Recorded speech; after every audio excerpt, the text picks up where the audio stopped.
Today on Dr. Phil.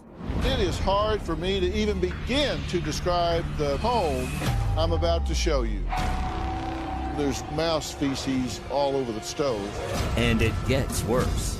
If I saw the situation my daughter and grandson are living in, I would arrest her. I've been trying. That child will never sleep another night in that house. Today's going to be a changing day in your life. You've never had anybody working harder to bring you to the threshold of change than right now.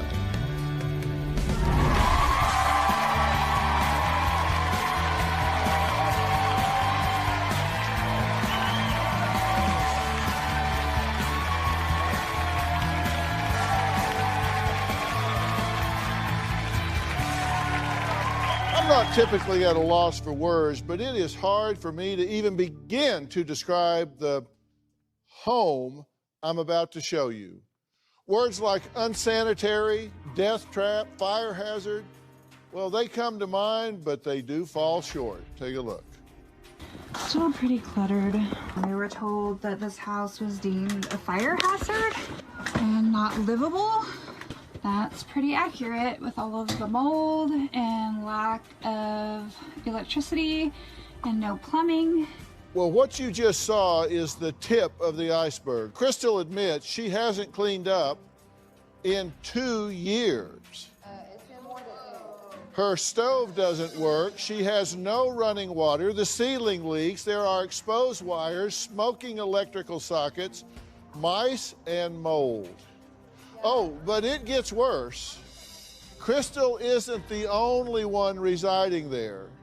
Her 12-year-old son, 2 dogs and 7 cats live there as well.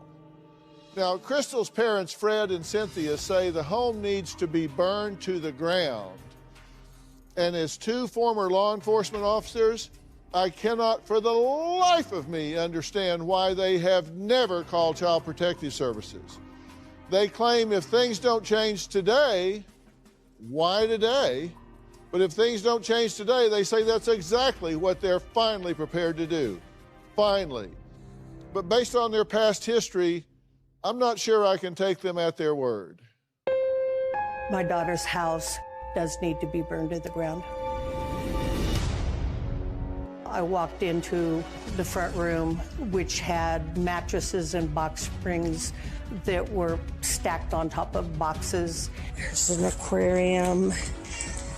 Looks like about 3 inches of water in it. Crystal has 2 dogs, and I'm guessing around 6 or 7 grown cats at the house. Something of cat food. There's trash bags filled with trash. There was just so much everywhere. There wasn't any safe place that you could see to walk. My daughter is raising my grandson in a disgusting pigsty. This would be the dining room. Just the other day, my wife tripped twice walking through her house. There's trash everywhere. There's rotten food in the refrigerator. That isn't how my daughter was raised. Inside Crystal's kitchen, there's a broken stove that has mice feces all over and mice nests inside the burners.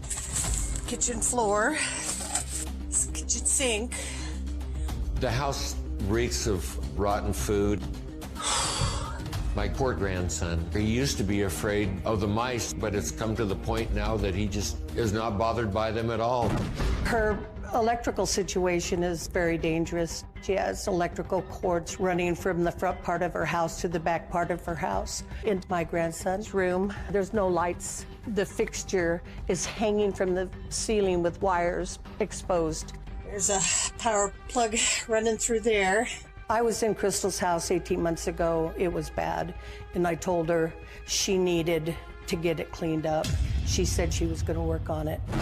I was in law enforcement for over 36 years. This is probably the worst living situation that I have seen. If I saw the situation that my daughter and grandson are living in, I would arrest her. I would take my grandson into protective custody for his own protection.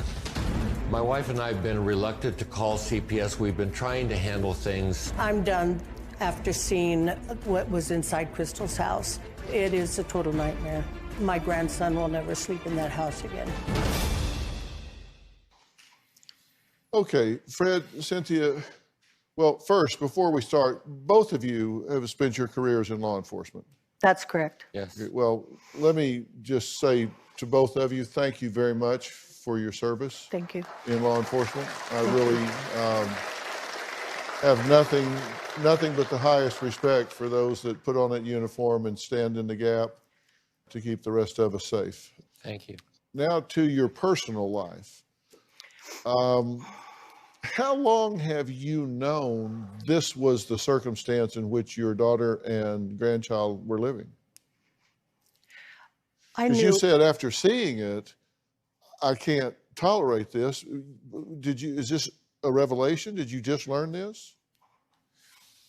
As far as the situation as it is right now, yeah. I mean, it was cluttered when we were last in there, but it was nothing like this at all. When were you last in there, before now? About 18 months ago, So she spiraled this much in 18 months, she did. Yes. and you hadn't been in that house in a year and a half. No. But this is absolute filth. Now, I mean, this Absolutely. isn't just clutter. This is filth. How many mice or rats are in this house? I wouldn't even venture a guess. You said there's a broken stove and there's mouse feces, rat feces, whatever, all over the top of the Stove and So they're- mouse nests. and nests where they're breeding and having more mice, and so they've just taken over. This is where this child is living. Correct. Was living. He won't go He back won't there. go back. Yeah, and at first he was scared of the mice, and now he's not even afraid of them, right? No, He's it's a joke. They'll come up and cuddle under the sheets with them. the mice get in bed with him to stay warm, I Yeah. don't know why the mice go in there, but they do. but they do. You say sometimes that he would bathe in the river. Right. We've been kind of cutting back on the amount of time that they were spending at our house. And my daughter started taking him to the river, which is close by to where she lives. And he would rinse off there In the river. in the river. It's gotten to the point now where if this doesn't get resolved today, I'm calling CPS and the police. Oh, you won't have to. Okay. You understand, I'm a mandated reporter, Absolutely. right? Absolutely. Just as you guys were when you were in uniform. I'm a mandated reporter. Right. I can't see this No. and not report it. This stops today, one way or the other. Yeah. That child will never sleep another night in that house. That's true. If it's up to me. Yeah. Because I will report this. He will be taken out of that house. And you know, the foster system is broken. I assume you would take the child in. Absolutely, in a heartbeat. And I don't know, I assume that they would consider that, but given your knowledge of the situation and failure to intervene, which is negligence on its face, I think there will be hard questions to answer there as well. Sure.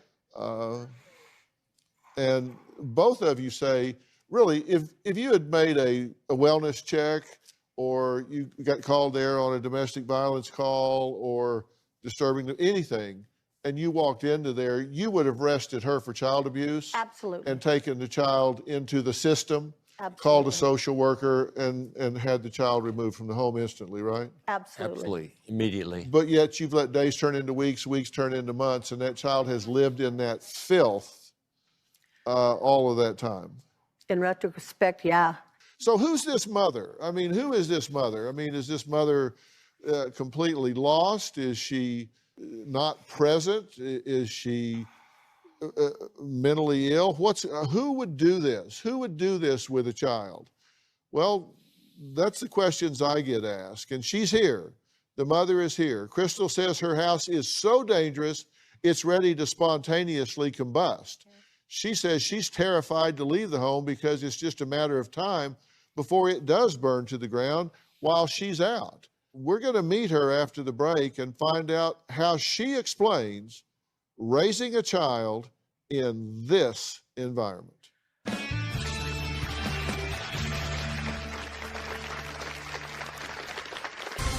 I admit that my house is messy. My mother is freaking out because there's boxes everywhere. We have to run extension cords. The electrician told me that the house is a death trap. It just got overwhelming and we kind of just gave up on it. And later, that house looks on the outside exactly the way you feel on the inside. Yeah, I've been saying it for years. Now, how do I know that? Sure, Dr. Phil.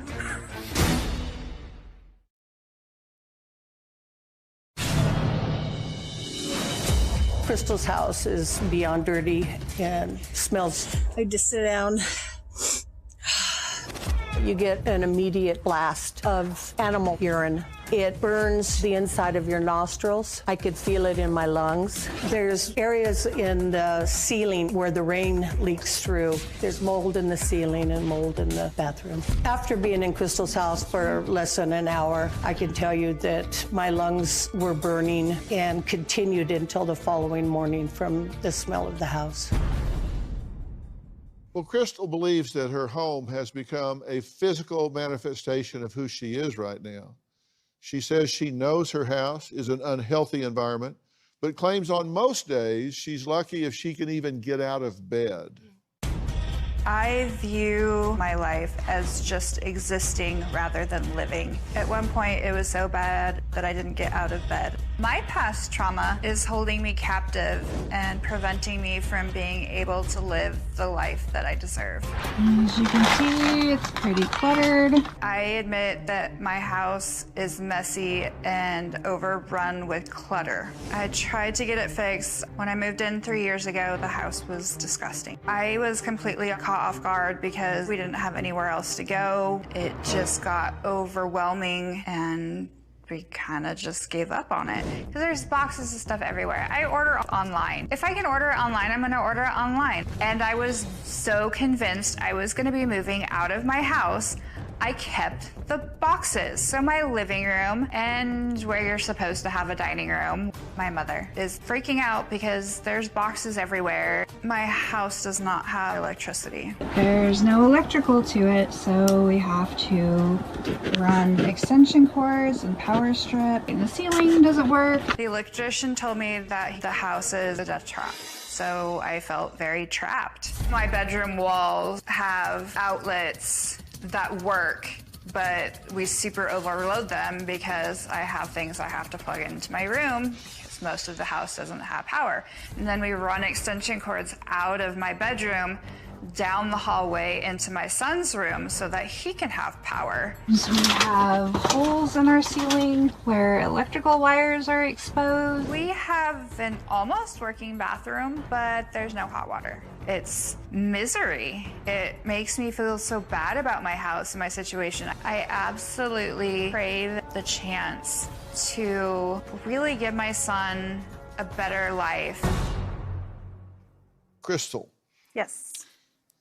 you've watched Dr. Phil before, right? Yes. And there's a line in the open that plays every day that says, today's going to be a changing day in your life. Yes. Have you caught that? It comes in there. Today's going to be a changing day in your life. Okay. It's going to be a changing day in your son's life. Okay? Now, you're probably expecting that with looking at this house and everything that's been shown, that this is going to go pretty bad for you. That would be your thought. Right? I mean, anybody would think that anybody would look at a mother going in this kind of a situation and think you're going to get pretty bad marks Yes. as a mother, right? Yes, sir.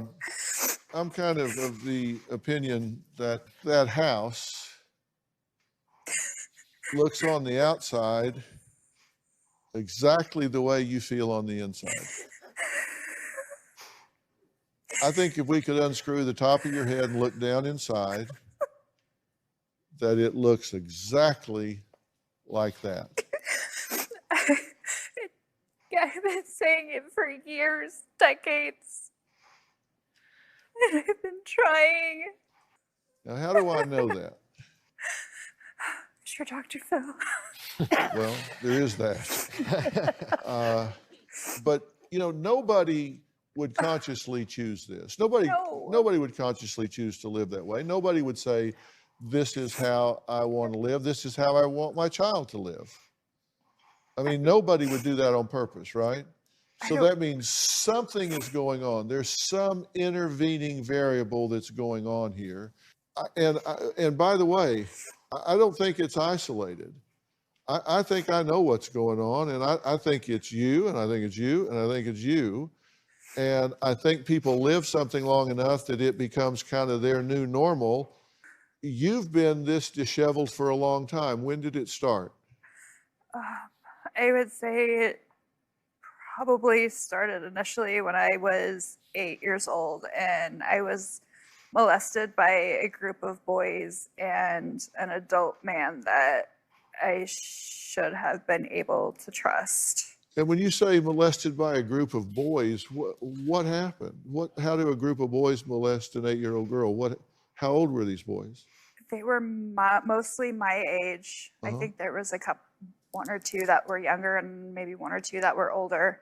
It was almost like a gang mentality. They were like a wolf pack where they'd single me out and bring me down and then do what they wanted, molest. I'm sure you don't want to go into too much details because it's a family show, but horrible things on a repeated basis.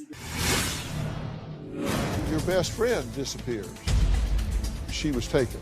Oh, she was kidnapped. Yeah, absolutely. And you were supposed to be there. I was the target, and she paid the price for it.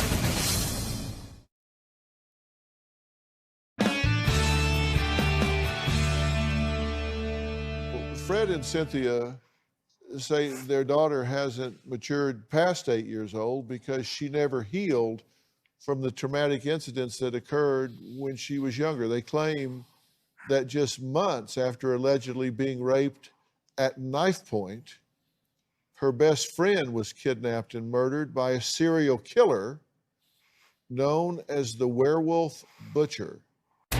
When I was in 3rd grade, I was molested by a group of boys and an adult man that I should have been able to trust. Our daughter revealed a few things that had happened that these boys had done. There was a group of boys that would hold my daughter down and they would assault her viciously. They held scissors or a knife to her throat. I was molested by a group of boys and separately during the same time period by an adult.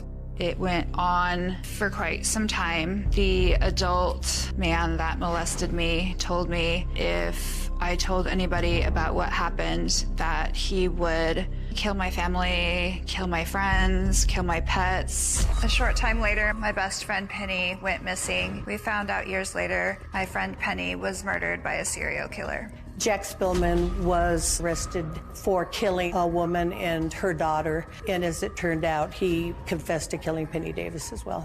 My husband Fred and I were contacted by a detective who told us Crystal was the original target. He had confessed that he had initially been after me, but I got sick the night I was supposed to go over there. I do feel like it was my fault. Crystal had nightmares as a child after her attack and still has nightmares to this day. She's been relying on the fact that she is a victim and it was a horrendous thing that was done to her. But it's 27 years later and it's time for her to heal. Well, it's past time for her to heal, but that's a lot easier said than done, right? Absolutely. So what does an 8-year-old girl say to herself when she gets home after something like that happens? I never felt safe again after that. This left injuries. Right. This left scars. Yes. What do you say to yourself? I'm dirty. I'm used. No one will ever love me. Unclean. I still, to this day, view my body parts or my private areas as unviewable or untouchable. To be intimate is wrong. It's a dirty thing. I'm not even comfortable with myself as a person. I'm uncomfortable in my own body. We jump forward now. You have a half brother, and he takes his own life. I haven't even dealt with it.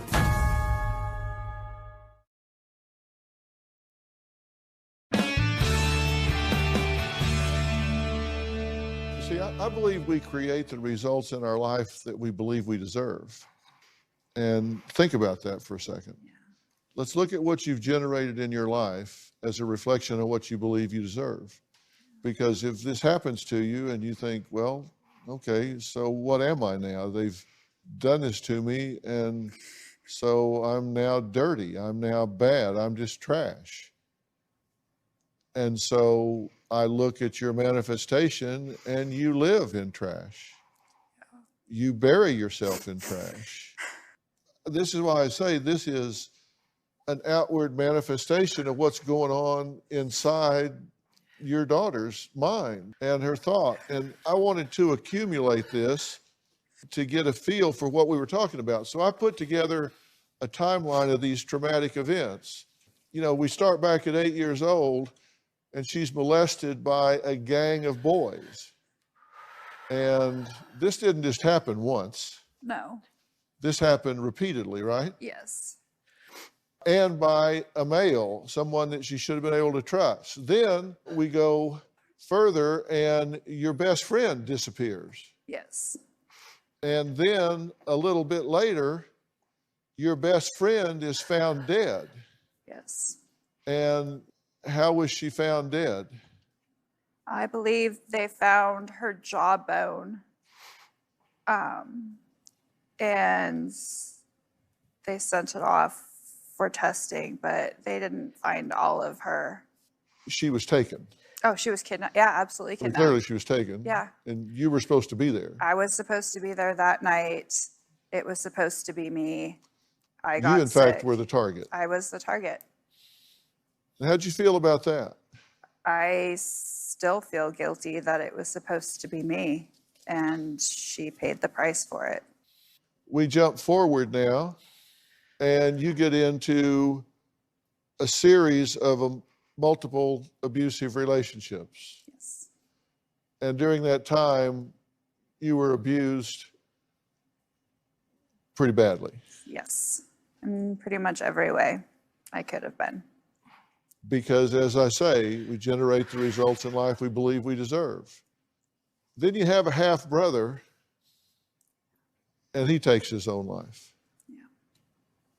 What'd you say to yourself about that? I haven't even dealt with it to this day, honestly. I don't know. It's just in the pile. It's in the pile. It's in the pile of undealt with Yeah. issues. Then you and your fiance break up, and you and your son move into this current location. Yes. Then your son's biological father is found dead. Yes. I said that I really believe that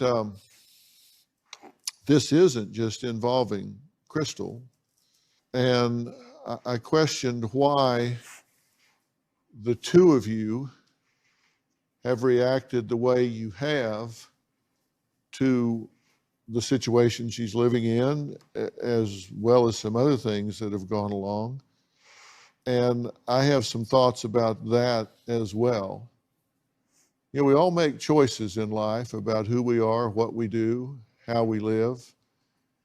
When you choose a behavior, you choose the consequences. And sometimes those consequences are very costly. I'm going to reveal what I mean by that.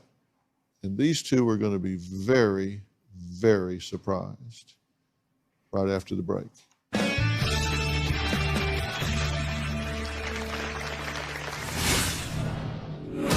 You are right on, Dr. Phil. Everywhere we turned, she was let down. Isn't it time for somebody to stop judging you and start helping you?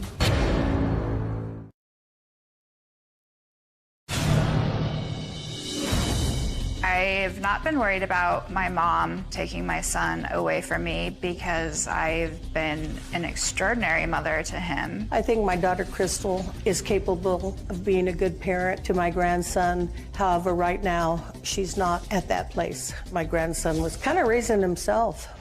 I have a roof over his head. He's being fed, his needs are being met, he's getting a good education.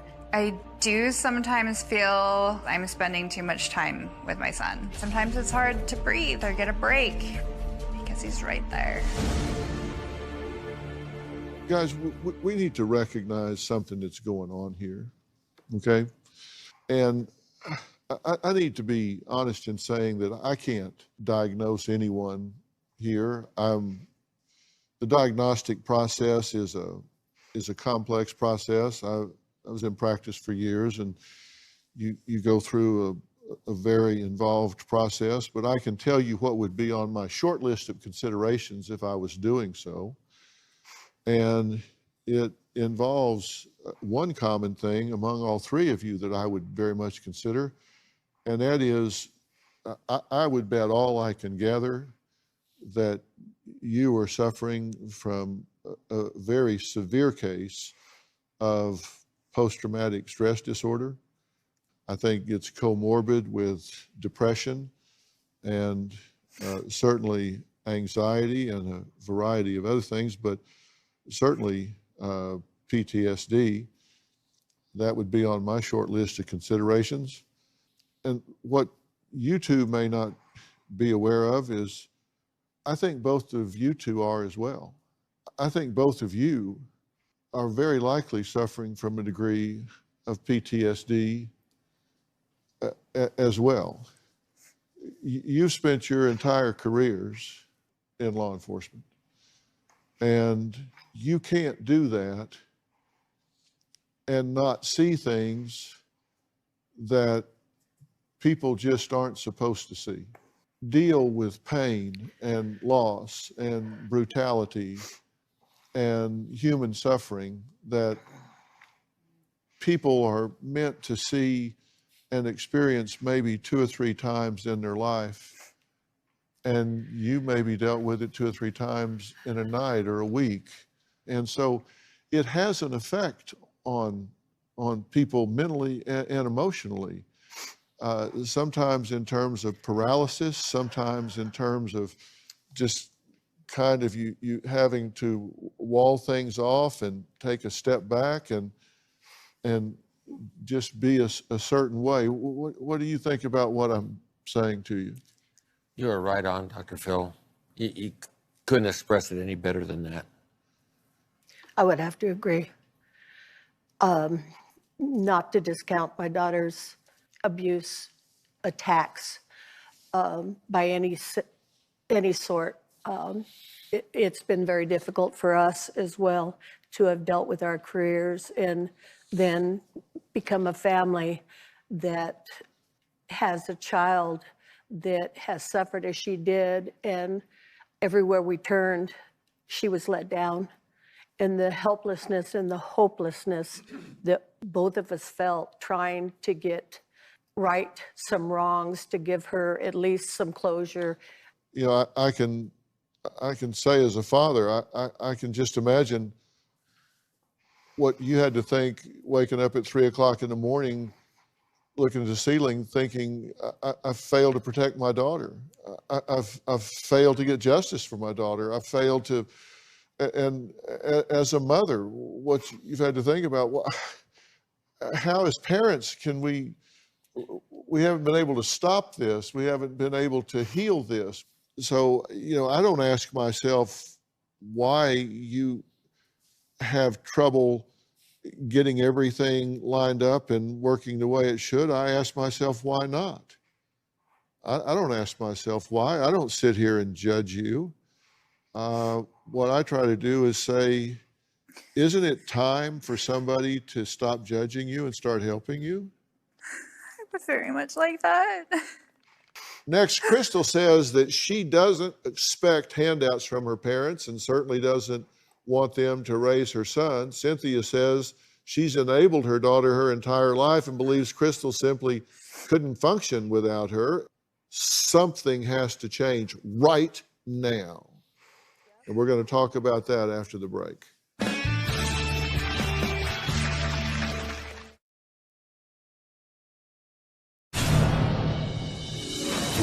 As a result of Crystal's childhood molestation, I'm realizing that I enabled my daughter. I catered to whatever she wanted, so she had that immediate fix of happiness. I'm afraid that in our trying to help Crystal to deal with life, that we've enabled her. We provided her with a car and any number of things to try to help her out.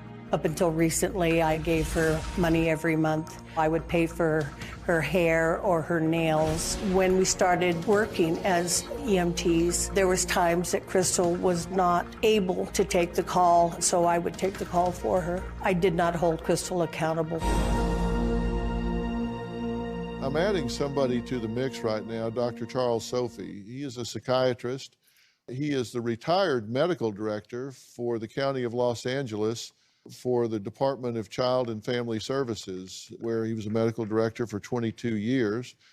He's a member of the Dr. Phil Advisory Board here, a very distinguished member, I might add, and a very good personal friend of mine, and I've asked him to be here. Dr. Sophie, thank you for joining us. Thank you.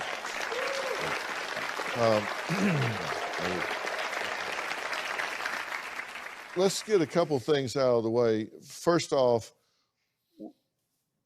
we have to agree this child can't be in this environment another minute of another hour of another day, right? Absolutely. I mean, that's just, we're mandated Absolutely. reporters. Yes. We can't allow that to happen. 100%. When you look at it from the inside out, you realize that we have damaged people here that are not living, they're surviving. And if we're going to fix this, we got to fix it from the inside out, right? Yes, I fully agree. I mean, it's clear to see they love their grandchild, their son, but they are lost. They're blinded, like you said, from being inside that job for so many years. You would have expected to have some help maybe, but you became, in shock. You couldn't help your own child, and then you become paralyzed, and then you're blinded to everything that's going on. It's too painful to deal with. So you just go day to day. The same thing for her. She's struggling. She needs a lot of help. I agree. And we have to deal with this in a right now situation, or everybody could be in Right. legal problems, right? Yes. I mean, it's easy to say, no, that boy shouldn't be living with anybody because they couldn't help him. They couldn't protect him, but they're here and they love him, obviously, and they love her. Right. So it seems to me that this all starts by us helping her heal herself Right. before anything else happens. What, Right. what do you think? I definitely think so. And I also think we don't talk about the boy enough because he obviously needs a lot of support and help too. Right. He's been abandoned on many levels. He's been, exposed to a lot of really harsh ways of living. He's had his own level of trauma. So I think, yes, start with mom and have that boy somewhere safe and loved and protected. And I would say that you could probably do it, but I'm not sure that you're not traumatized too much yourself. I don't know. I mean, how do you feel about it? I believe our grandson should be with us. I recognize our failure for our daughter. And it came to a point where it needs to be taken care of, and our grandson would be safe with us, and he would get the needs, whatever needs he had met. But what about getting help for you? Are you open to that? Absolutely. We just want this family to heal. Yep. And her son belongs with her, not right now, Right. but her son belongs with her. Absolutely. Yeah. She loves her son. She would die for her Yeah. son. She's done the best she can do up to this point. He loves her so much. She would die for her son, but will she live for herself? Exactly. Because you can't give away what you don't have. And that's what we have to get to. And I have some very specific ideas about how that needs to happen. So what's to be done here? I'm going to give you my thoughts, and they're very, very action-oriented after the break.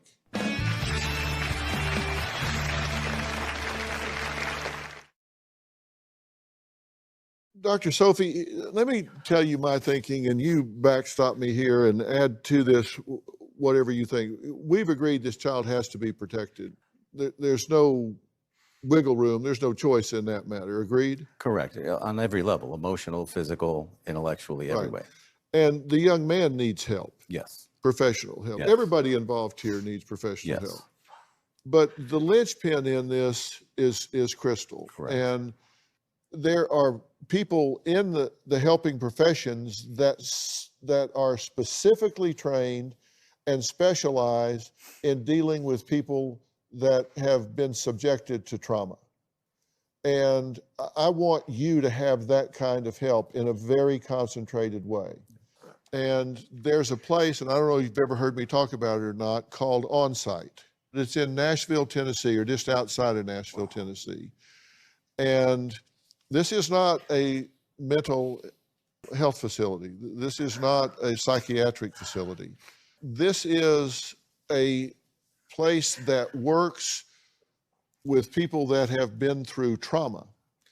And they do it in the form of intensive workshops, and you live on this, you stay on this beautiful 100 acres of rolling hills, and there are horses there and all sorts of things. And they work with you specifically to unpack these things that you've had stuffed down. And there are people there that deal with folks that have been through the specific things that you've dealt with, and you deserve that help. You deserve that help. I don't want you to ever return to the house that you came from. Your parents here have agreed to look after your son, and we're going to get him some professional help just on his own, along with them, so he can be working on himself.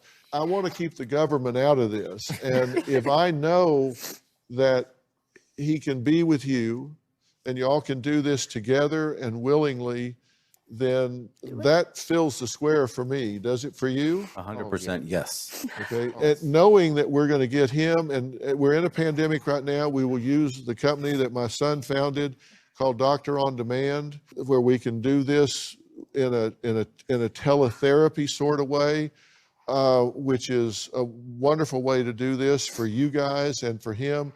And I guarantee you, in a matter of weeks, this whole situation is going to look a whole hell of a lot better. Thank you so much. Thank you so much. So excited. Fair enough? Okay, does that make sense to you, Yes, Doctor? it does. We can't do any more than that. Okay, You just fair have to enough. accept it. Absolutely, I will. Okay. Okay. Yeah. All right, that's the plan then. Look, I want to thank all of my guests today. A special thanks to Dr. Charles Sophie, and a special thanks to Miles Adcox and Onsite for offering to help Crystal. For more information about today's show, you can log on to drphil.com. And if you want to avail yourselves of Doctor on Demand during this pandemic, you do so. All you have to do is download the app, and you can be in front of a board certified and licensed physician in a matter of minutes. You can set appointments to be with doctoral level therapist and do it from your own home, where you don't have to get dressed and go somewhere or go sit in a waiting room with a bunch of sick people. You can do it from home. They can prescribe medication. They can refer you to specialists. You can follow me on Facebook, Twitter, Instagram, TikTok. And don't forget to subscribe to Robin's podcast, I've Got a Secret. She doesn't keep any secrets. Everybody she talks to, she finds out their secrets to success, men and women alike. And there are really some intriguing conversations on there. So that's I've Got a Secret. You can find that everywhere podcasts are found. Thank you for being here. Stay safe. We'll see you next time.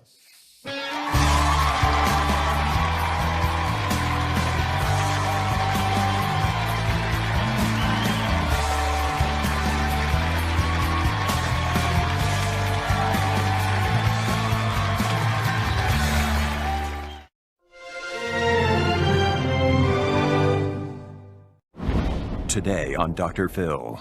He fell almost 70 feet from a crane. A devastating work accident. When the first responders got to me, I knew I was in trouble. Brian had 52 broken bones. I thought I was gonna die. Now, 5 years later, My son and I have had the raw end of the deal. Natalie handles everything. He's a dictator. Jake, get me a pop. Nat, get me my pills. I feel like I'm being beat up on by everybody. Brian, you can hit the reset button. I can't change what has happened, but I can change what does happen. I really want to put some laughter and joy back in this home. So you've got to decide this is going to be a changing day in this family's life.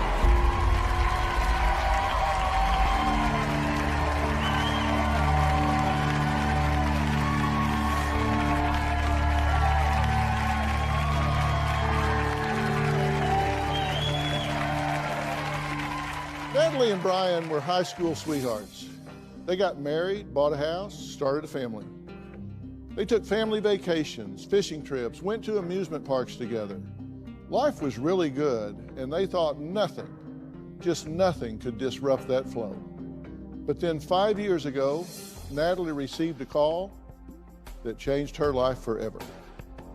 Brian had fallen from a 64-foot crane while working at the steel mill.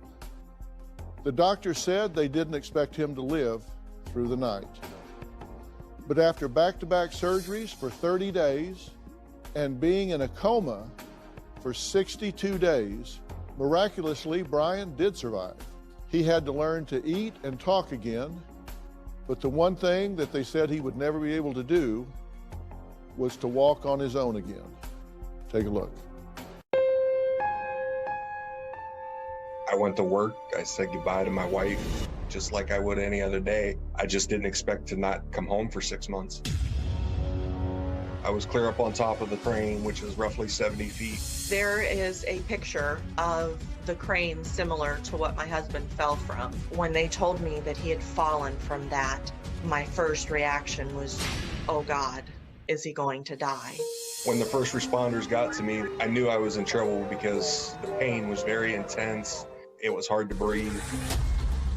I pulled into the emergency room lot and I parked. The doctor said, ma'am, are you a religious woman? And I said, yes, I am indeed. He said, your husband is in a critical condition. I think the only thing you can do at this moment is pray. The physicians did not want me to tell Brian the extent of his injuries. I saw the amount of blood on the floors. It was something out of a horror show. Things began to deteriorate. They were losing him. He was flatlining. I thought I was gonna die. The physicians came out and they said, we don't even think he will make it through the night. Brian had 52 broken bones. His pelvis was completely shattered. It looks as if it's a jumbled up puzzle. They put me in a medically induced coma for 47 days. They had repaired over 50 broken bones. There's 2 rods in my left leg, 4 plates and 6 rods in my pelvis. The next few months were anything but easy. Can you blink your eyes for me? Oh, thank you so much. Multiple surgeries, pneumonia, blood clots, kidney failure. Can you give me a little smile? I was transferred to a rehabilitation center. It was probably a little early when I left, but I couldn't stay anymore. I never dreamed 5 years later, after all of the recovery, therapy, trials, tribulations, that I would be on the Dr. Phil show for marital help because of what this accident has done to us. Well, Natalie says she's done everything to take care of Brian. She cooks, cleans, walks the dog, raises their 13-year-old son, and makes sure Brian has whatever he needs.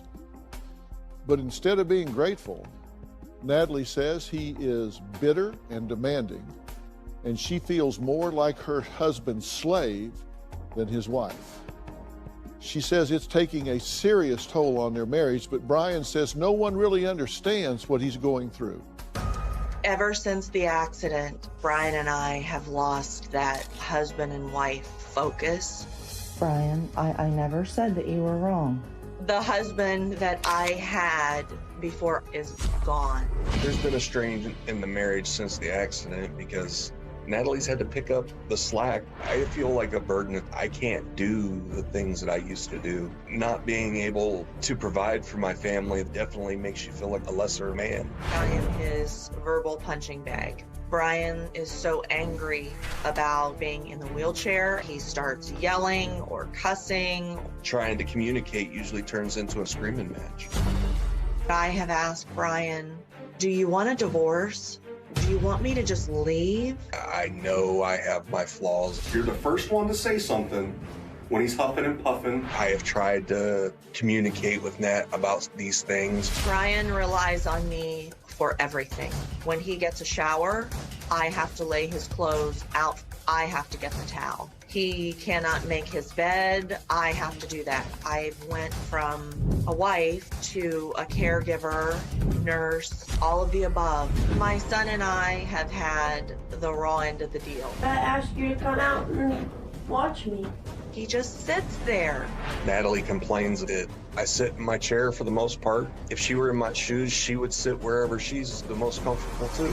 I wrote to Dr. Phil because he has the knowledge to make sure that this family remains a family. I don't want my son to suffer, and I don't want our marriage to suffer. I want to feel like a wife again. Well, joining me virtually are Natalie and Brian. So, Natalie, Brian, it's good to meet both of you. Thank you. Same to you, Dr. Phil. It is, to me, an absolute miracle that I'm talking to you today. It's a miracle that you're alive. I agree with you. And all the procedures that you've gone through, and I know the toll that it took on you, the suffering, had to be immeasurable. One thing you won't hear me say is I know how you feel. And Natalie, you say that Brian has been depressed and has actually withdrawn from the world in general as well as you guys, and is pretty stubborn and bullheaded about some of the things that he needs to do to maximize who he is now. Absolutely. There was a long time that Brian had such drive to get better, to keep going. And I think when he realized that all of the work going in was not paying off like he thought, he basically just gave up.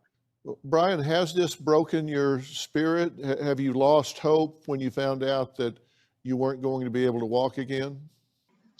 It didn't help it none, but I don't think it's broke me. Do you think this is wearing on your relationship with Natalie? Do you think it's hurting the marriage? I do believe so, but I think there are other things that go right along with it. All I ask for is a little bit of time, to spend with her. And I can't get that. Well, we have to take a break, and Brian says that Natalie is gone a lot and that he is bored and lonely being home all day. We'll talk about that next.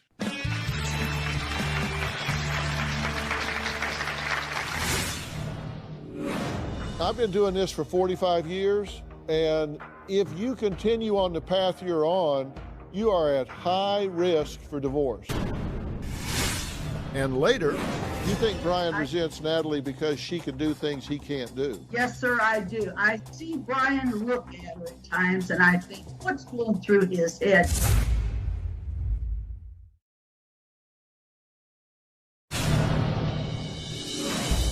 Since the accident, Brian is not able to be intimate, and we have been to doctors, and there are things that can be done. And Brian's response is, if it's not on my own, I don't want any part of it. And that's okay. The last time that I can remember Brian and I being on a date was July the 6th, 2015, our anniversary. And we went to a local vineyard and we had dinner and we sat and talked. I remember so vividly walking in there holding hands. And that is the thing I miss the most. Well, Natalie says her husband Brian gave up on himself after a debilitating accident and has lost his motivation to live his life. Natalie says now he just lays in his chair and plays with his phone. And she says Brian has gained over 100 pounds since his injury, and she wants him to be active so he can be there for his family.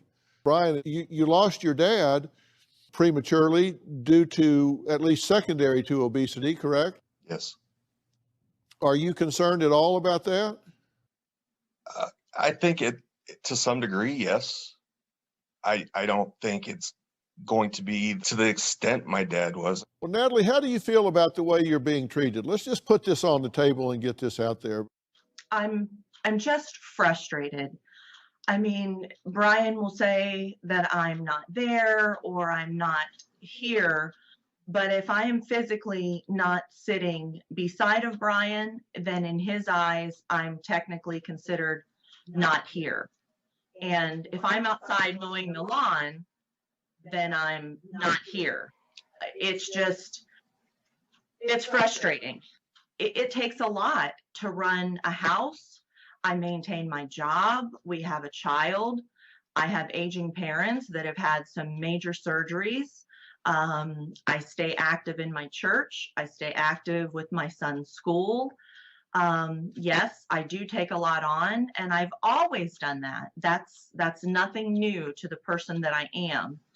And I see Brian in this chair, and I feel like he's wasting away. There's a multitude of things he could do.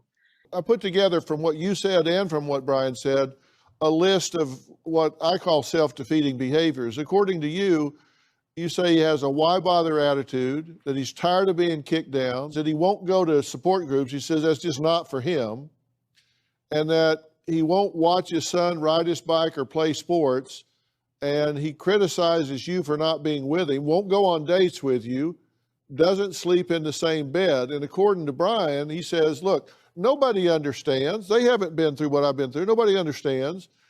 And his first thought in the morning is, how much am I going to hurt today? And that sports with your son are just too hard and they hurt. Vacations are hard. Therapy's painful. And Natalie being away so much makes you upset. She's at her parents a lot because they're more important than him, is the way you feel. So, you know, when I look at this from a relationship standpoint, it appears to me that there's a lot of distance between the two of you and a lot of resentment between the two of you.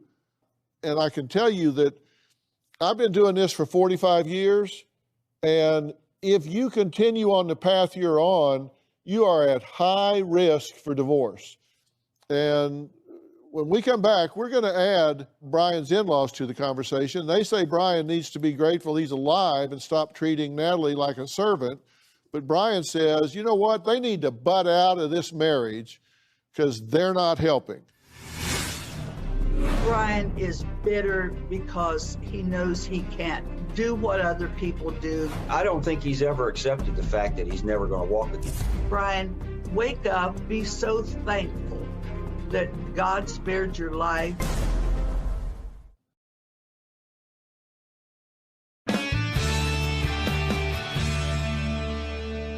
Brian says one of his biggest issues is how involved Natalie's parents, Sharon and Dave, are in their marriage. Sharon and Dave live very close, next door as a matter of fact, and they have been helping their daughter out as much as possible since Brian's accident. But Sharon and Dave say Natalie is being treated like a servant, and they're hoping that Brian can get a wake-up call from this. When I first met Brian, I wasn't crazy about him because he come off real cocky, smart aleck. I was in total shock when Natalie and Brian ended up together, but Brian kind of grows on you. Before the accident, we were getting along better. But since the accident, everything has changed. I don't think he's ever accepted the fact that he's never going to walk again. Brian is bitter because he knows he can't do what other people do.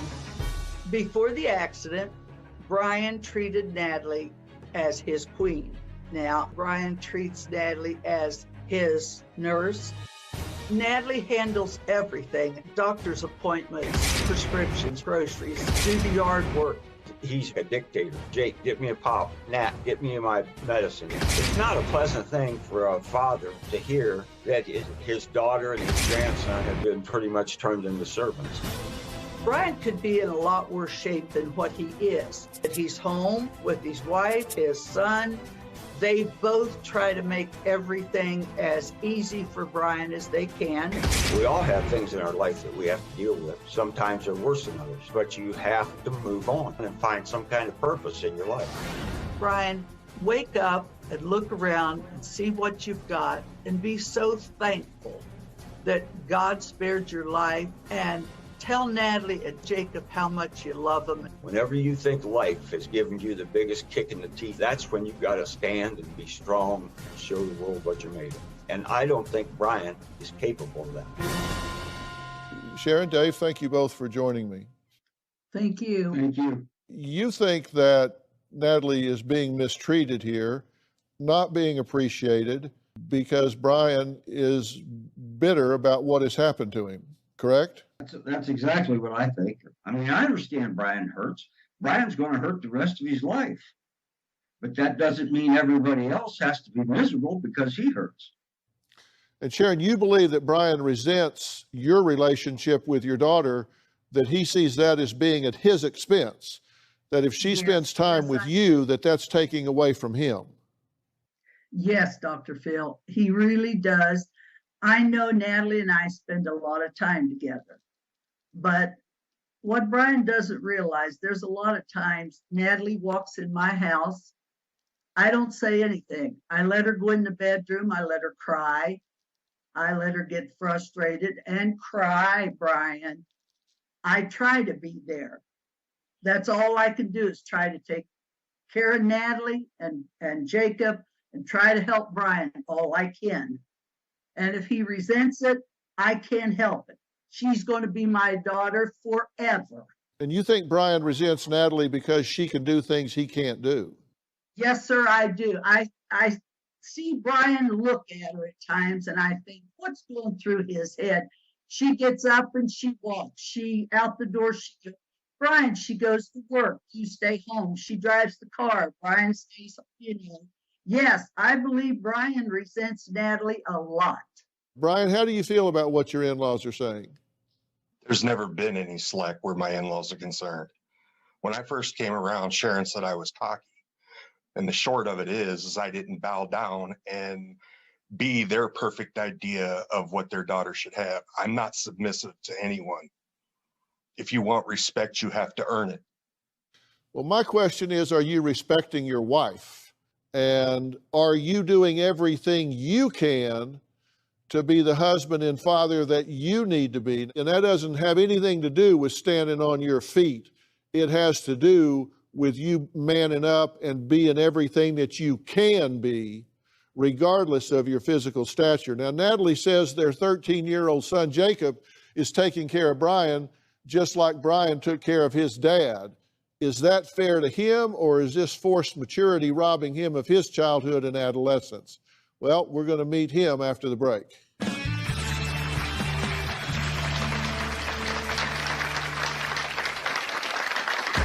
Before my dad's accident, he could control his temper, but after the accident, it's kind of got worse. You're acting like a total butt. That's your first, last, and only warning today. He does it more to my mom than he does me.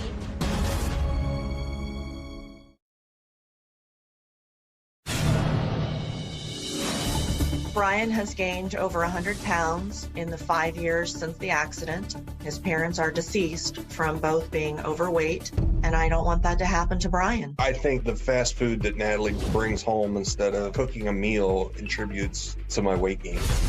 When I confront Brian with needing therapy to keep his body moving, it's my fault. I'm expecting too much. I was in therapy for 3 years. I realized that things were only going to get to a certain point, and then that was as good as it was going to get.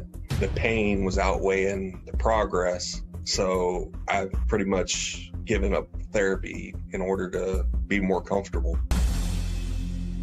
Natalie says their 13-year-old son, Jacob, does a lot for his dad, Brian. He gets him breakfast, helps him dress, gives him his medication, and the list goes on and on. Natalie says Jacob is focused on taking care of his dad, that he barely really has time to be a teenager. That's why I said this is kind of a forced maturity.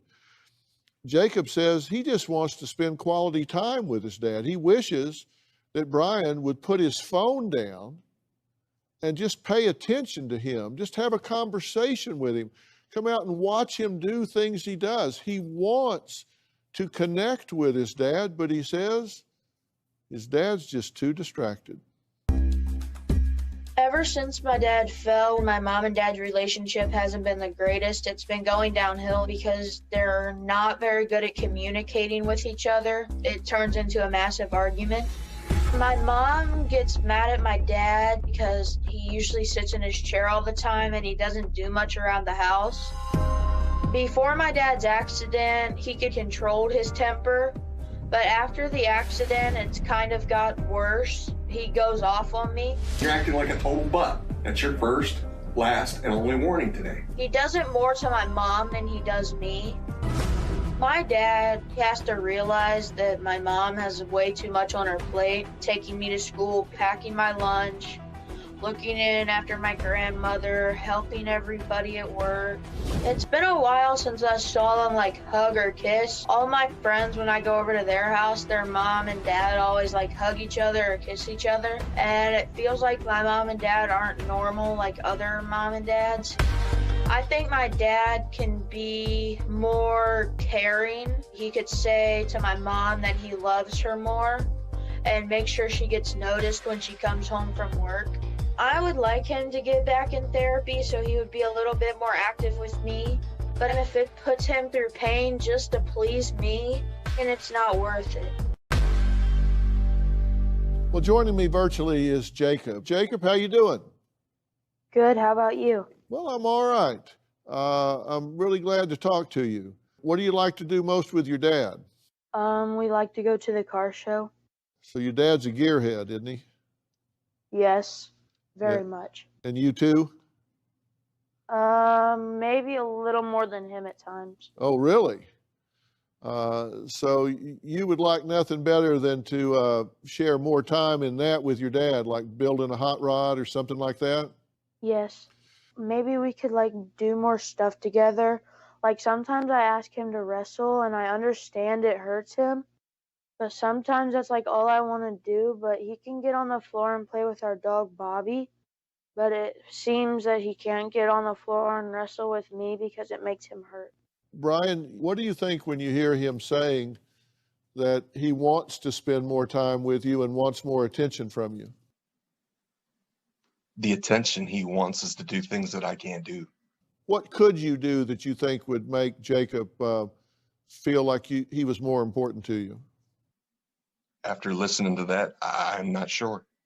Because Jake and I, we go everywhere together. As I've said before, there's not a lot of times that Natalie's around, so it's usually just me and Jake. Yeah. When we come back, I'm going to add somebody to the conversation who might be able to relate to Brian better than anyone right after the break.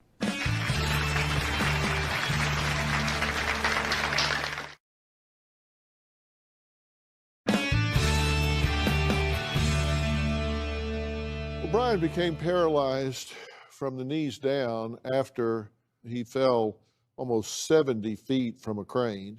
And now his family, some of them feel like he has just kind of given up and accepted where he is now. I wanted to add someone to our conversation on my end. My next guest, Oz Sanchez, says Brian can still live a very fulfilling life. I told Brian in the beginning, the one thing he wouldn't hear me say is, I know how you feel. But Oz can. He had a spinal cord injury from a hit-and-run motorcycle accident in 2001. And he made a decision some time ago to turn his life around in a big, big way. Take a look.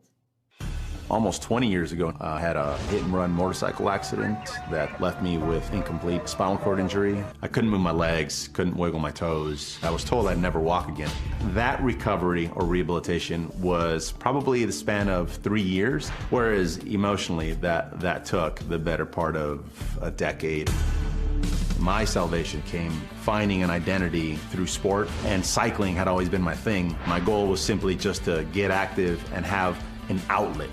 I won a total of 6 medals at the Paralympic Games. I won my first Paralympic gold medal in Beijing in 2008, and I've combined 7 World Championship titles.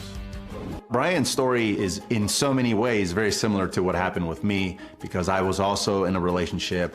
I also got depressed. His experience has much to do with a choice of attitude. If you do distract yourself and lean into some sort of an interest, that could lead into some sort of a passion, and that passion gives you purpose, and thus the healing begins because you create a new identity for yourself. I know for a fact Brian can get through this. He has to convince himself that he can achieve and he can succeed. Well, Oz, it is an honor to meet you. It's a pleasure to be here. Hi, Brian. I've worked with a lot of people in similar situations, and I believe that Brian has A, settled too cheap, and B, let himself off the hook. What do you have to say to Brian?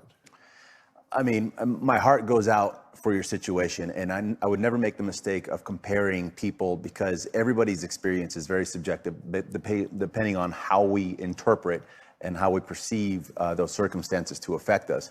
But what I can say is that there have been many, many incidents where these types of injuries have happened to individuals, and through heaven and hell, they've decided at some point, though, that's the key thing, is that at some point, the individuals that do sort of transcend the injury make a decision to do for themselves. And that would be sort of the key point that I would make, because until I made that decision for myself, I mean, sure, yes, I struggle with depression and suicidal ideation, but it took me 10 years emotionally, I think, to come out on the other end, because I didn't realize that it was an attitude of mind and an attitude of choice. And obviously hindsight's 20/20.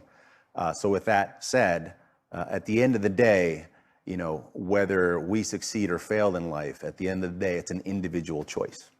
Brian, what do you hear Oz saying? That it's in my hands, that I need to man up. So let me ask you a question. How do you progress and grow when you're constantly being told you can't do it anymore? If you want the honest to God's truth, I feel like I'm being beat up on by everybody. Well, you got to consider the sources of the inputs. We live in a world of naysayers who hand out limitations like it's, you know, candy. So realize that this is normal, common talk from people, but that you can create whatever you choose, should you choose to, you know, adventure down that path. What do you do when those naysayers are your wife, and when you do what you know you can do, it creates even more hell at home? Yeah, I get that. I would say much of that is probably a manifestation of the contention and the status of the relationship, not so much what they actually want for you. Yeah, and I think we have filters, and I don't think that's what I hear Natalie saying at all. And we've got to take a break. And when we come back, I've got ideas to help get this family back on track. That's next.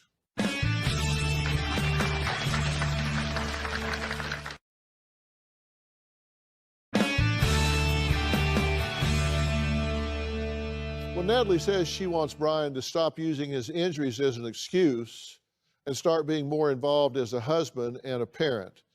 Now, Natalie says, I'm her last hope in resolving her marriage and saving her family, and that is a task that I happily lean into. Now, my next guest, Dave Fabrizio, is one of the most sought-after orthopedic sports manual physical therapists in Los Angeles. His patients range from A-list actors to studio heads to Fortune 500 CEOs and, well, me too. Please welcome Dave Fabrizio. Thank you, Dr. So you and I have worked together a lot of years, and I know a lot about your philosophy about physical therapy. And Brian has just quit physical therapy. Now, he's 5 years into this injury. You've studied the case extensively. You can't do that. You can't just stop physical therapy after this kind of horrific injury, can you? No. Brian, first thing I'd like to say is I'm truly sorry this has happened to you and what you've been through. I think the important thing is that you've got to regain your life here. You've got to regain your functional independence. I watched the videos of you. You're a very high-level functioning para, and there's absolutely no reason that you can't do more. I think the key is I'd like to see the weight loss, improve your efficiency so you're requiring less energy, And I think that might help your pain levels as well. So, Brian, what do you think about what David is saying about the importance of getting back into physical therapy? I don't deny it. I mean, I guess the biggest pain issue is my left hip. Whenever I do therapy, the walk-in, the working out, whatever the case may be, when I'm done, it's all I can do to stand on that leg. My hamstrings are extremely weak. My glutes are very weak. I have to have something to lean on because I can't physically hold myself up. Isn't that exactly why he needs to be in physical therapy? 100%. 100%.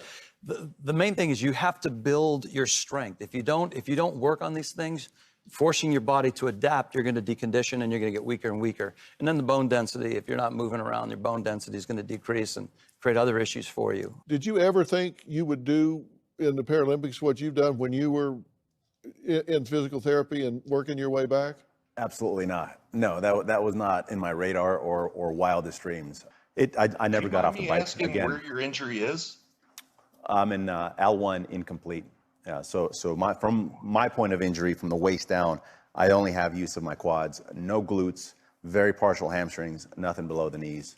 We're just about the same because I have nothing below the knees and all that stuff too. Jacob just turned 13 and said his one and only birthday wish was to be able to ride bikes with his dad again. And obviously that's not something his dad says he can do, but I want to make Jacob's wish come true.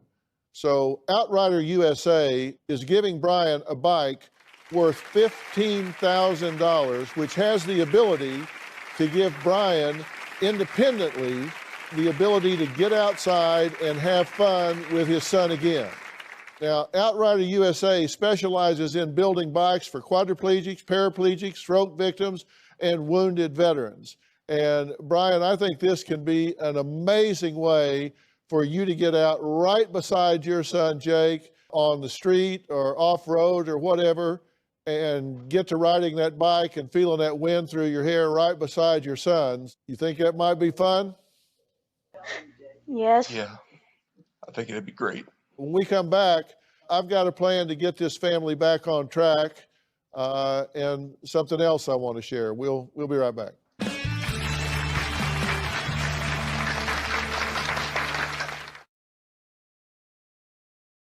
Brian, Natalie, you two have had some serious trauma in your life, and you've got a choice.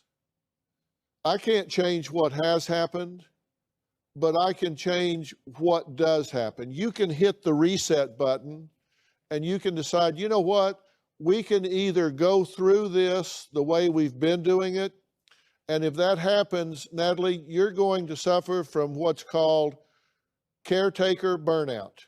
And you will get to the point where you say, I have to save myself to save our son. And then you will say, what kind of person leaves an injured husband? Well, you'll become that kind of person because you'll do it to survive. Or you can both decide we need to manage this better. And it's possible that you can forgive each other and yourselves for what has not happened that should have happened and what should have happened that hasn't happened. I'm going to get you a therapist through our own company, Doctor on Demand, that will help walk you through that. I'll set you up with 10 sessions right away so you can sit side by side in front of a computer and work your way through that. And Brian, you've got to decide, I'm either going to just sit here in this chair and waste away, or I'm going to reach down there and I'm going to find some new energy and I'm going to fight my way back. And I think getting out there with Jake and riding bikes can really get some endorphins flowing and get you guys bonding at a whole different level. And, you know, Brian has always loved working on cars, but ever since the accident, he's had a difficult time pursuing his passion. Well, I want to change that too. There are some inventors. One is named Eric Birmingham. The other is Kevin Ferguson. And they have a company called Personal Positioning Technologies. and they have designed something called the human hoist chair that eliminates bending, stooping, and crawling. It adjusts for comfort and rolls up to the kitchen table and fits through a standard door. Now, it's worth $20,000, and they are willing to give this incredible device, Brian, to you as a gift, so you can get in that garage. You can do everything you need to do with your son so you guys can start working on hot rods again. And I'm a big believer in this. I've got a hot rod myself. I got a 57 Chevy that... It's a beautiful car. Well, I'm turning about 750 horsepower in it, which right now you really need in LA traffic, because you can get all the way up to 25 miles an hour in LA traffic. But I know how much fun it is to work on these things, and I want you to have that joy back in your life, and you and Jake to share that as well. And Natalie, hopefully that'll give you a break while they're out working on that car. You can go do something to give you a little bit of a break. I really want to put some laughter and joy back in this home. So hopefully this is going to be a changing day in this family's life. Fair enough, guys? More than fair, Dr. Phil. I appreciate it all. So very much. Now, if you at home want to have your own Doctor on Demand, go to Google Play Store or the Apple App Store, download Doctor on Demand app. I want to thank all of my guests today. If you know someone who would benefit from a bike that helps them get back outside again, visit outriderusa.com for more information. And for more information about today's show, log on to drphil.com. You can follow me on all the social media platforms. And while you're there, subscribe to Robin's podcast, I've Got a Secret. We'll see you next time. Stay safe.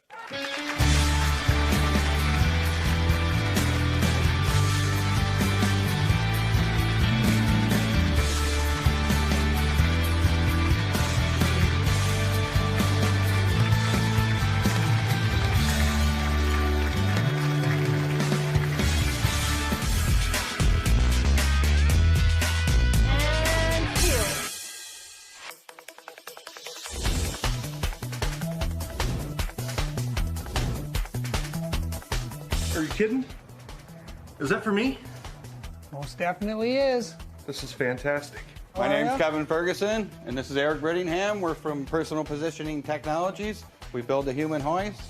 Dr. Phil reached out to us and asked if we could bring one out to you and get you back out in the garage doing what you love to do. I actually do like working on cars. It's about the only thing I've got left that I can do. We have a customer that has a similar situation to yours, and he loves his.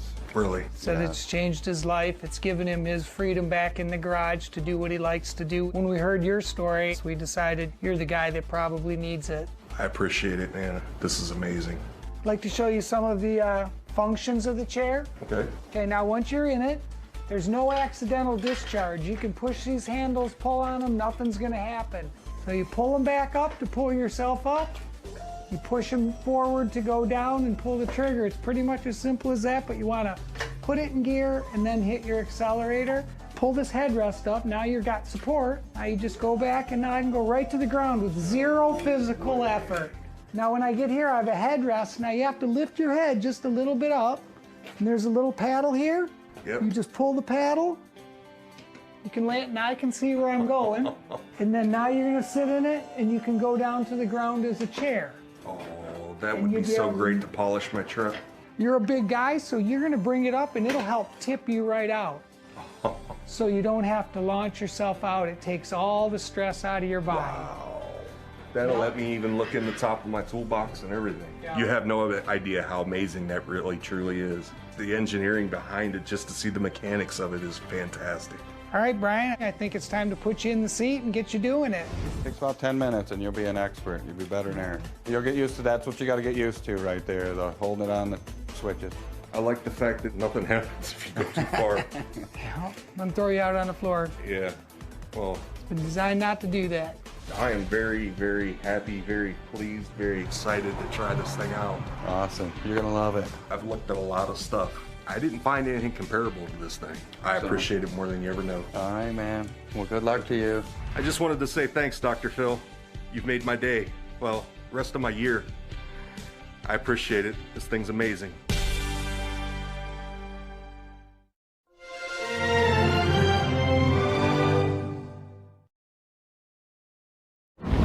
Today on Dr. Phil, a teenage social media star. Accused of being disrespectful, rude, advocate for bad behavior. We don't give a crap. The camera has become his life. Time to go to Karen's house. He's still yelling. Why are you coming so close to me? You're taking time out of your day. If your son doesn't leave my house in 2 minutes, I'm calling the cops. You don't think you've been disrespectful? I'm trying my best.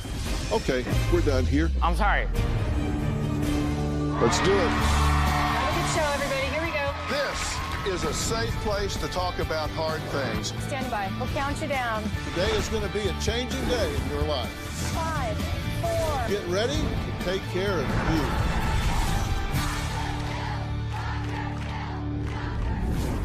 All week long, we've been talking about the biggest neighbor feuds we've featured throughout the years. But today's episode is going to take it to the next level as we explore the most epic feud that resulted from a neighborhood prankster who liked to tape practical jokes and post them on social media. Think about it. How would that make you feel? Well, that's what I wanted to know when I talked to 17-year-old Jack, whose neighbor Rachel said his pranks were not cute or funny, but rude and disrespectful, and invasive since he taped her angry reactions, called her a Karen, and posted on the internet for the world to see. Now, mind you, at the time, he had huge online reach with his prank videos, pulling in 1 billion views. Now, that's a lot of people getting a peek into their neighborhood feud. Time to go to Karen's house. Yo, she mad, fam. I'm gonna go confront her. Big deal because it's private property. All right, and? This is a residential All right, neighborhood. think about it. At least, no, think about it. At least I'm like not doing drugs. Yes, I at will least. be coming to your house later. All right, I'm sure my parents will enjoy that. For candy. Look at that house. You just take off with the bowl? No, I can't do that. That's stealing. Who wants candy? You guys want candy? Well, 17-year-old Jack says he has been accused of being disrespectful, rude, an advocate for bad behavior on the internet, but he doesn't care. With over 1 billion views across his social media platforms, he says he'll do almost anything for a like and is known for posting outlandish pranks and most recently, Karen videos on social media. Harassing me. I'm not harassing you. Do you get it through your head that I'm suing you for all the money you make? Dad, I'm here. It's the Karen. And he's harassing me. Hi, Dad. Getting ready to call the police on your son. So really, how far is too far? Well, Jack says he has really had some close calls with the police, and his parents say they really are worried about this kid's future. So here's what Jack has to say. I'm a savage. Guys, get out of here. I'm known all over the world for hosting crazy pranks and videos all over social media. We're gonna start being savages now and just go on now and break the rules, whatever. We don't give a crap. I'm really good at getting reactions out of people because I constantly cross the line. This quarter's on break. I'm not on break. Guys, all the workers are calling the cops right now. We gotta go. John, let's go. A lot of people call me rude and obnoxious. He was citing me. Leave my house now. You're tired of that? I'm tired of you. You're the one who started this whole thing, actually. But I think the majority of people think it's funny and really entertaining. So if I do a backflip, yeah, guys, give me a kiss on cheek. I started my YouTube channel about 4 years ago. One of my most popular videos was flips for a kiss, and I did a backflip in exchange for a kiss from any girl. My viewers love my videos. I wanted to give them more and more. Get out now. I really built my following by pushing the limit. Oh my God, no way. The stakes just kept getting higher and higher. Oh my God. Guys, I just shut off all the lights. Some of the most intense videos I've done were going to department stores. Ladies and gentlemen, welcome. Going on the intercoms. Hey, come on, security. I jumped off bridges, did a slip and slide in the back of a U-Haul truck, and got knocked out. If people get upset or yell at me, I usually have a smart-ass comment to make better content for my video. I'm the craziest kid in the world! So I've kind of gotten into the trouble with the police, but usually it's just a slap on the wrist. Last month I did a video where I went walking around drinking fake beer, and I pranked the cops that I was drunk. My stomach hurts. I'm gonna puke so bad. Maybe you shouldn't be drinking beer. The police handcuffed me, threw me in the back of a cop car, and detained me for over an hour. The police contacted my dad, and my dad tried to talk them out of it and explain that it was my job, and they kind of just eventually let me go. Going on. Not funny anymore, right? But looking back on it, it was extremely worth it because I got a great video and never went to jail. Sure, I have my share of haters, but honestly, I think my pranks are completely harmless and just for entertainment purposes. Don't hang like that, Jack. I'm pretty much doing what every other teenager does, except I'm filming it. My feeling is like, if you don't like what I'm doing, just don't watch it. Dr. Phil, my question for you is, what would you do if you were in my shoes? Would you continue doing what I'm doing, or would you tone it down? Well, hey, Jack, what's up, man? Hello, how are you? All right, so this is something you've been doing for how long? About 4 years now. About 4 years? Yeah. So why'd you start doing this instead of something else? I mean, I was like bored, and I feel like everybody starts like a YouTube channel like at some point in their life. Like everybody has a good dream to become a YouTuber. And this is big business for you, right? Yeah. People wouldn't realize this that aren't involved in it, but you make hundreds of thousands of dollars a year, right? Yeah. So people would be shocked that you make as much as a lot of doctors or lawyers would make. Yeah, it's pretty crazy to think that like YouTube can do that, but it's cool. Yeah. So and I'm not going to ask you to be specific about it, but you make a lot of money, hundreds of thousands of dollars, and you do it by getting people to follow you and like your videos, and then people advertise on your videos and channel, and that advertising money turns into money. And so the more outrageous you can be, the more people like it and follow it, and that turns into advertising dollars. Yeah, pretty much. So this is all capitalism for you, right? Sure, I guess. Yeah. Slightly, maybe. And you say you need to get out all of your obnoxious behavior before you turn 18, because then you become an adult. Yeah, that's true. And then your accountability gets to be a lot higher, right? Yeah, that's the problem, yeah. Yeah. Are you worried about getting in trouble with the law criminally? Yeah, right now I am I'm pretty worried because like some of the stuff that I've done in the past are like circulating back now, and it's like scary, and yeah. Yeah, like what do you mean circulating back now? Just like videos I've done in the past like have been brought up now, and like people are like kind of taking action against it, or like I'm just getting in trouble for it now because like I posted videos and stuff like that. So yeah, what's the worst one that's got you the most worried? Probably when I ended up in the back of a cop car for like an hour, and they like told me I was going to jail, and I was like 100% convinced. I'm like, dang, I'm like really going to jail. Like I regret it. I definitely pushed it too far this time. And then eventually they let me go, like after an hour. Yeah, but you were really proud of that. I was proud of it because it was like the closest you could get to getting arrested without actually going to jail. So I was like, dang, that was a good video. Yeah. But you said, wow, look at this. There's 7 cops here all over me. You see any problem with that? It's not a problem with that. I just thought it was a good opportunity for the prank because they weren't really doing anything. They were just in a circle talking. That's 7 cops talking to you, and there may be somebody getting mugged or raped or something 10 blocks over, and they don't have police protection because you're scamming 7 cops over here, and so there's not police coverage somewhere else because they're jacking with. Well, I mean, and they were just talking in a circle, like nothing was going on. Yeah, well, you don't know that. When you absorb resources, then others are deprived of those resources, is my point. Jack says his parents, who were once avid supporters, have stopped watching his videos. Well, why? Well, we'll ask them because we're going to meet them next.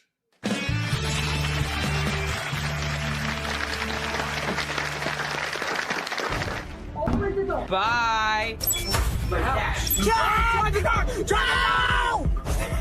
His video content is getting much more edgy. Jack needs to understand when he's turned 18, he's gonna have to face consequences. There's always a fear that one of Jack's pranks can backfire. And later, you're constantly chasing the likes. You're getting people to like it. Because as you ratchet those up, that's money, right? It's not money. I don't get paid when people like and subscribe. If I did get paid to like and subscribe, it wouldn't change anything, you know? Like I don't pay attention to the money that much at all. Like I don't spend my money really. So what do you do with your money?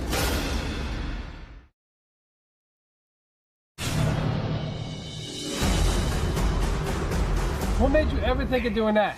When it comes to my social media success, my parents are really proud of me. Somebody's definitely gonna call the cops on me. Nobody really likes me anymore. I feel like my parents are a bit annoyed with what I'm doing because I'm constantly causing trouble in the neighborhood and they're really embarrassed at this point. Stop. You drive. I'm gonna go straight and you drive. I'm going No! straight. At this point, I pretty much do what I want. Mom, relax. Well, we've been talking to 17-year-old Jack, who has amassed over 1 billion with a B views online and is known to push the limit to get a reaction out of others. Here's what his parents have to say. Bye. Why? What are you gonna do? You gonna cry about it? Jack! I am very concerned about Jack. His video content is getting much more edgy. Hey! Jack.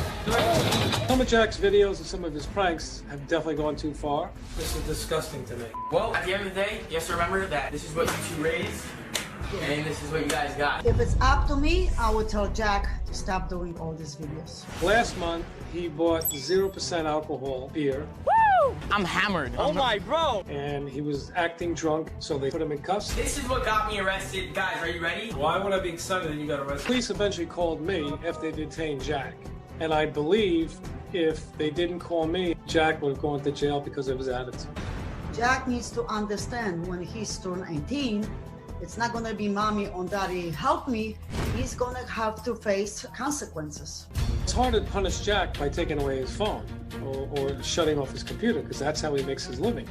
I feel guilty when we turn his phone and computer off because I feel like I'm a bad mom.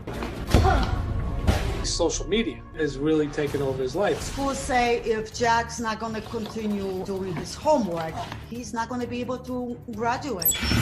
There we go, boys, there we go! There's always a fear that one of Jack's pranks can backfire. My greatest fear is Jack is gonna get hurt. Oh no! And I feel like I'm not gonna be able to do anything. One last time for the boys.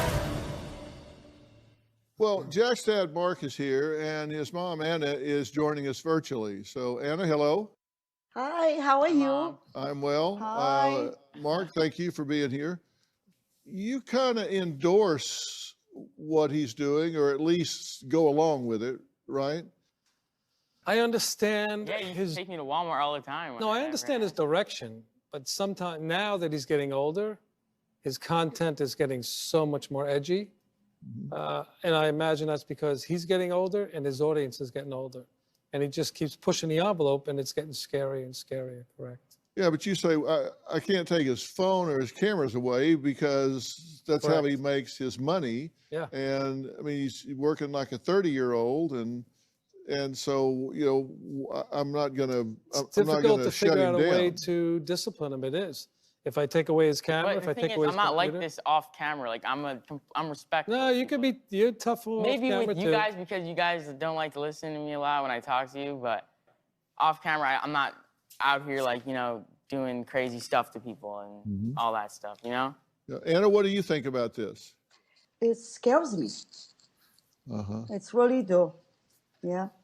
Yeah. So you're afraid he's going to get hurt, or he's going to get, somebody's going to really lash back out at him? Yes. The camera has become his life. It's tough to have. Because my mind's programmed like that now. Like I'm just like very business oriented. Like I always just, my mind's constantly thinking. Yeah, people don't realize how much work goes into it, right? It's crazy. You got to shoot it, then you got to edit it. Because it's a full-time job on top of school with like, on top of taking, like I have a dog that I take care of like full-time. Like I really am the only one that takes care of him. I have to do homework. I have to, like, I have people that work for me and stuff like that. Like I have a lot of things to take care of, and it's like stressful at times too. And I feel like a lot of people just focus on like the negative things. And So Anna, how's he doing on his schoolwork? Honestly, he knows I'm not proud what he's doing. Are you close to failing? I'm not sure. I haven't really Oh checked yes, it. Jack. I guess. Oh yes. Don't lie.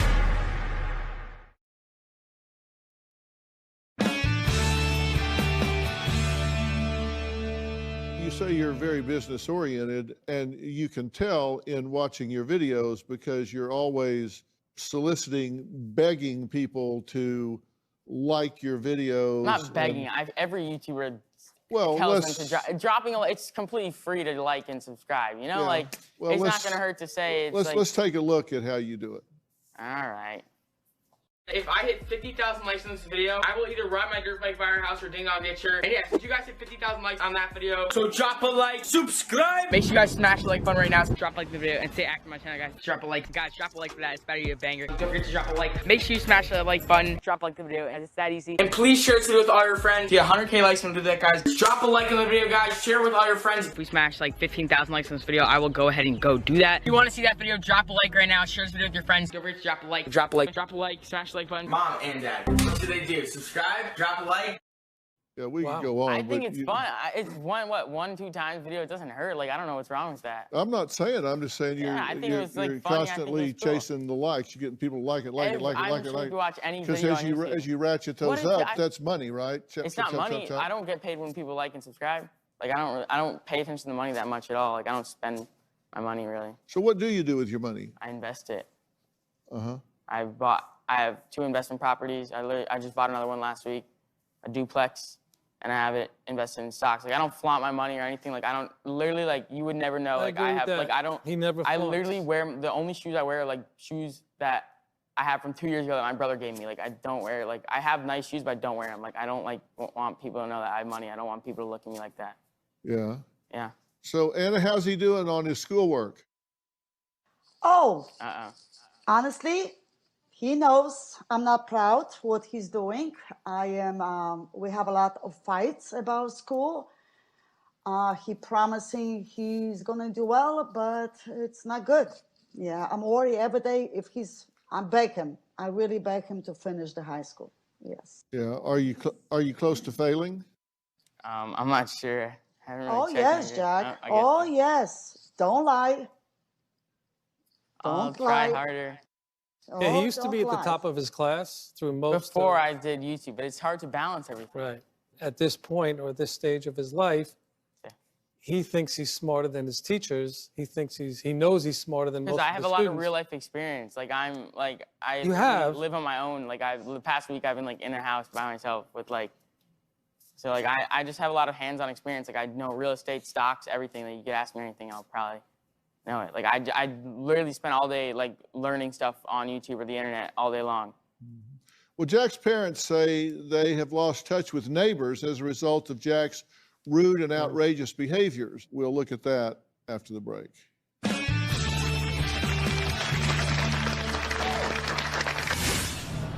And why is she a Karen?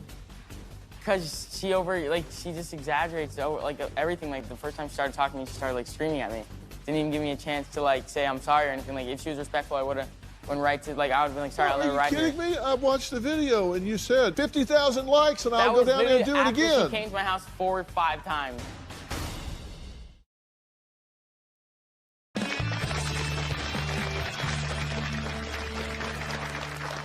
Back with 17-year-old Jack, who posts online videos, some of which he admits are rude and disruptive. Now, his parents, Mark and Anna, say they're concerned with Jack's conduct and have even lost friends because of his neighborhood antics. Let's take a look at some of those neighborhood behaviors when Jack confronts a woman that he refers to as a Karen. There we go, boys. There we go. One of the things I do is I take my dirt bike throughout the neighborhood, and it does make a lot of noise. And also, he doesn't wear helmet. I feel like he's always put his life in risk. This is really hard to drive and film at the same time. I probably wouldn't call myself a good neighbor. Oh. This neighbor came out and she just lost her mind. Yo, she mad, fam. I'm gonna go confront her. She's still yelling. Why are you coming so close to me? This woman says that the noise wakes up her kids. I literally just go right there to jump. It's not a big deal. I don't know why you're... It's a big deal because it's private property. All right, and? This is a residential All neighborhood. right, think about it. At least, no, think about it. At least I'm like not doing drugs. Yes. I can't get through to Jack that people's privacy is more important than shooting a video. I want to hear your dirt bike across the street with It's five not- little kids running around. I don't see any little kids running around. You're acting crazy. I call her a Karen because she constantly overreacts about everything. I will be coming to your house later. All right, I'm sure my parents will enjoy that. And my fans loved it, and I loved it. I turned to my fans and I said, hey, if we hit 50,000 likes on this video, I will ride my dirt bike by the Karen's house. Time to go to the Karen's house! I rode past her house and she got really mad and threatened to call the cops on me, but ended up calling my dad, and my dad was pretty mad at me. Your son doesn't leave my house in 2 minutes, I'm calling the cops. It's embarrassing. She's asked him very kindly to stop. She's been to our house to complain about it. He's disturbing the neighborhood. I'm not disturbing the neighborhood, Dad. First of all, it's I'm riding in one spot. In my opinion, Jack should grow up and be adult. He doesn't get it. He's rude with her, and that concerns me.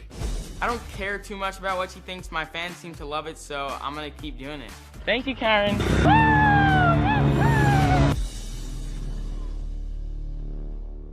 Okay, you object to that, right? I do. And Anna, you object to it, right? Okay, and you said why? She came out on me first. I was just riding my dirt bike and she came screaming at me when she should have been nice off the bat. Like, I'm sure we can all agree on that.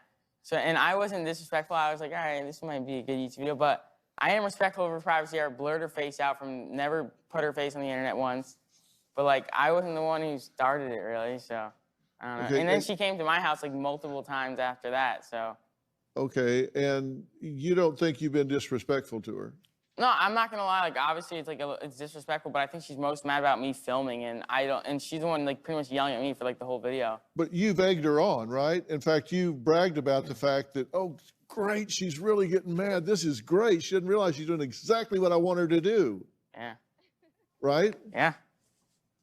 So. But I mean, there's tons of videos out there, so on like stuff like that. So I don't know.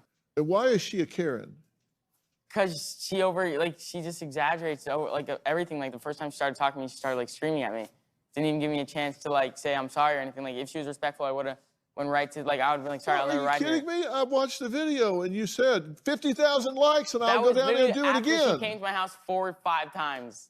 Well, there's actually a definition of a Karen, and it's in the dictionary, and it says obnoxious, angry, entitled, often racist, middle-aged white woman who uses her privilege to get her way or police others' behaviors. He sounds like her, huh? Is she racist? No, I'm not saying racist, but maybe anything besides racist.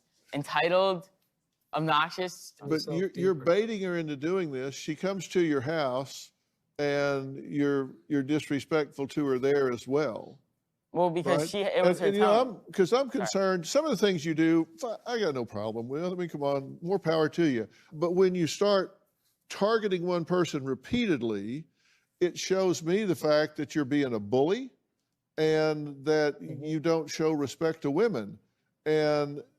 And when he does this in front of you and you don't do anything about it, I'm wondering, well, what the hell? Why are you modeling this for your son? Hey, Mom, don't be so shocked. Well, I wouldn't say I'm modeling it for him. Well, you're letting him get away with it. Why are you not intervening and saying, you don't speak to a woman that way? Oh, we spoke about Karen quite a bit. We've had a lot of conversations Why about, did you not intervene when it was about happening? crossing the line. We made a It's video. wrong. It's definitely wrong. And it's just tough to try and punish my 17-year-old. I don't know how to punish him. Like I said, if I take away his computer, well, I'm not doing, I take away his job. If I take away his camera, there's nothing to I punish take away because his I'm job. not doing this for fun. Like, I don't Yeah, do but it because still, I'm enjoying you're it. I just crossing do the it. line. You're getting somebody upset. It's just not. It's not worth a video. You could think of something else to do than getting somebody upset. She says she's come to the house. Here's a video of when Jack asked his brother Michael to pretend to be his father when confronted by an angry neighbor that he calls Karen, which, by the way, her name isn't Karen. He's labeling her Karen because it's just another way to disrespect her. Let's take a look at this video. Guys, the Karen is back. Hello, ma'am. Where are your parents? They're not home. They actually have a life. Karen. When will your parents be home? They're at work. They're going to be home. In, when? What time will your parents My mom's not going to be home for a couple hours. My dad What could is be a home. couple hours from now? I can call my dad. He You're can come right now. You're a disrespectful little boy. You I know can that? call- You're a disrespectful I'm not little disrespectful. Like, how am I supposed to have fun? What do you recommend I do? boy. Not drive your dirt bike in a residential area. I can call them right now. Oh my God, I can't believe you're a real person. All right, I'll call him right now and you can wait. I'll call him, Karen. I'll call him. Michael. Yo, Mike. I come say hi, I'll be like, this is my dad. I'll be like, this is daddy, bro. Daddy's here. I can't believe this is real. Oh my God, the boy got the clear glasses. My dad's home. You can come. Come on, Karen, my dad's home. This is daddy, Karen. This is daddy. Like, You are so You're taking time out of your day. You're taking time out of your day to yell at me for riding a dirt bike. Both of you are disrespectful. So call your father right now, and I'm gonna sit and wait in my car until he gets here. When God gives you these opportunities, take them, milk out of them, and just rile her up as much as possible, and little does she know she's giving me what I want. Hey, I don't think there's anything wrong with, like, my brother pretending to be my dad. Because obviously he's not my dad. He's a year older than me. Makes no sense. I don't know what fuss about that. So rattle her up as much as possible and then label her a Karen. You know why she didn't call the police? Because she wanted to yell at Because me. we've talked to her. Uh-huh. Because she didn't want to get you in trouble. Oh my God, I'm sorry, but that's like, because there's nothing they could do. Like, it's not her property. There's not, like, she's obviously saying that for the camera. Like, I'm sorry, but it's pretty obvious. Yeah. Yeah. Well, like, coming up, we did speak to the woman in Jack's videos that he refers to as a Karen, and she wanted my advice on how to handle this situation. Well, I'll address her directly because she's going to join us after the break.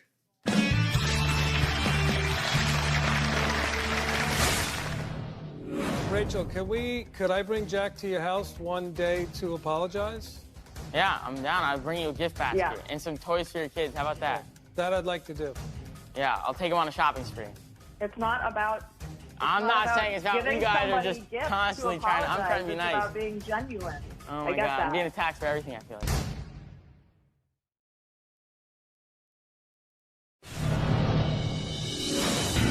Time to go to the Karen's house. There's one neighbor that's really upset with Jack, with him riding the motorcycle. Is there a problem? No. You're harassing me. I'm not harassing you. This Karen has threatened to call the cops on me and sue me and do a bunch of other things. Thank you, Karen. Well, we're back with YouTuber Jack and his parents, Anna and Mark. Now, Jack's parents say due to his outrageous online videos, he's playing with fire and fears someone may retaliate or take legal action against him. Well, if something doesn't change soon, that just may be the case. Now, my next guest is a neighbor who says she's being harassed by Jack. Rachel joins us via phone from New York. Rachel, how you doing? I'm good. How are you? Well, I'm well, and thank you for joining us. And I'm sorry that you've been harassed in this way. What do you have to say about this? You know, I think that he should be grateful that I haven't gotten arrested. I haven't gotten a restraining order against him. You know, I don't think he realizes that the consequences could be a lot worse than what they have been. I mean, I understand that, you know, he's doing this for YouTube and his friends and whatever, but, you know, there comes a time where it really starts to affect someone else's life, and I think that he just really needs to realize that. Right. So enough's enough and too much is too much, right? Exactly. And you have children? I do. Uh-huh. And it's disruptive if they're home taking naps, trying to do homework, whatever, and he's out revving up, running by the house. And is that dirt bike street legal? No. Is it licensed? No. Don't have a license plate, don't have lights, don't have turn signals? I noticed that wasn't. Just trying to have some fun, stay out of other trouble, but I mean, I guess that was the wrong thing to choose, but I don't know. Yeah, and having fun's great. Yeah. And, you know, even if you do something, Trying to live a normal life, you know, outside of YouTube and just ride a dirt bike. once or something, but when you're targeting somebody repeatedly and egging them on and riling them up and all of that, it just seems like bully behavior. I can understand where you're coming from, but there's two sides to every story, and I think you guys are kind of focusing just on her side. But have you ever apologized to Rachel? I'm 100% willing to apologize to her right now. Rachel, I am sorry for riding my dirt bike by her house, but I also could have posted her face on the internet also because I wasn't on her property or anything like that. I'm looking for the apology in there. Oh, I'm just saying like my side of the story as well because I'm just saying, like you said, she could have called the cops on me also, but I could have put her face out on the internet, but I chose not to do that because I don't want it to have effect on her life either. So I'm just saying. I don't think that he knows how to give someone a genuine apology. Okay, but how would I The word apology- it? I'm trying my best here. I don't know how to word it. You should be acknowledging my feelings. That's what an apology is about, not the facts, not the actions that you committed to get me to this point. You should be, I'm sorry that I inflicted these emotions on you and I interfered with your life and your family and I wasted your time, and that's what you should be sorry for, not what you did on the videos to get YouTube views. I'm sorry for disrespecting you. Rachel, could I bring Jack to your house one day to apologize? Yeah, I'm down. I'll bring you a gift basket and some toys for your kids. How about that? That I'd like to do. Yeah, I'll take them on a shopping spree. It's not about.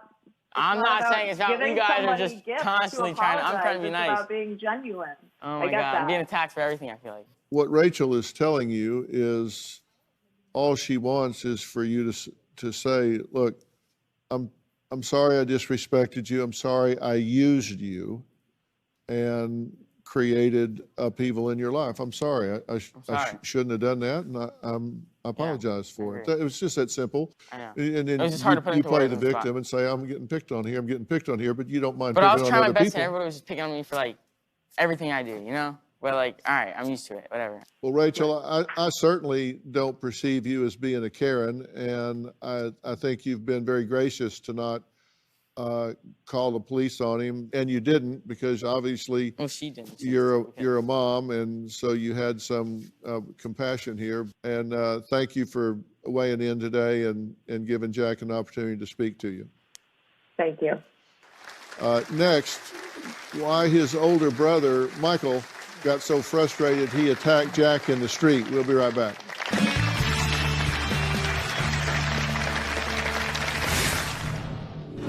Okay, we're done here. I'm sorry. I'm trying to give him some advice, and he wants to talk rather Jack, than listen. don't interrupt him. He's very again, hard to please. get along with. I'm sorry. Jack, So could you give him I'm another talking. chance?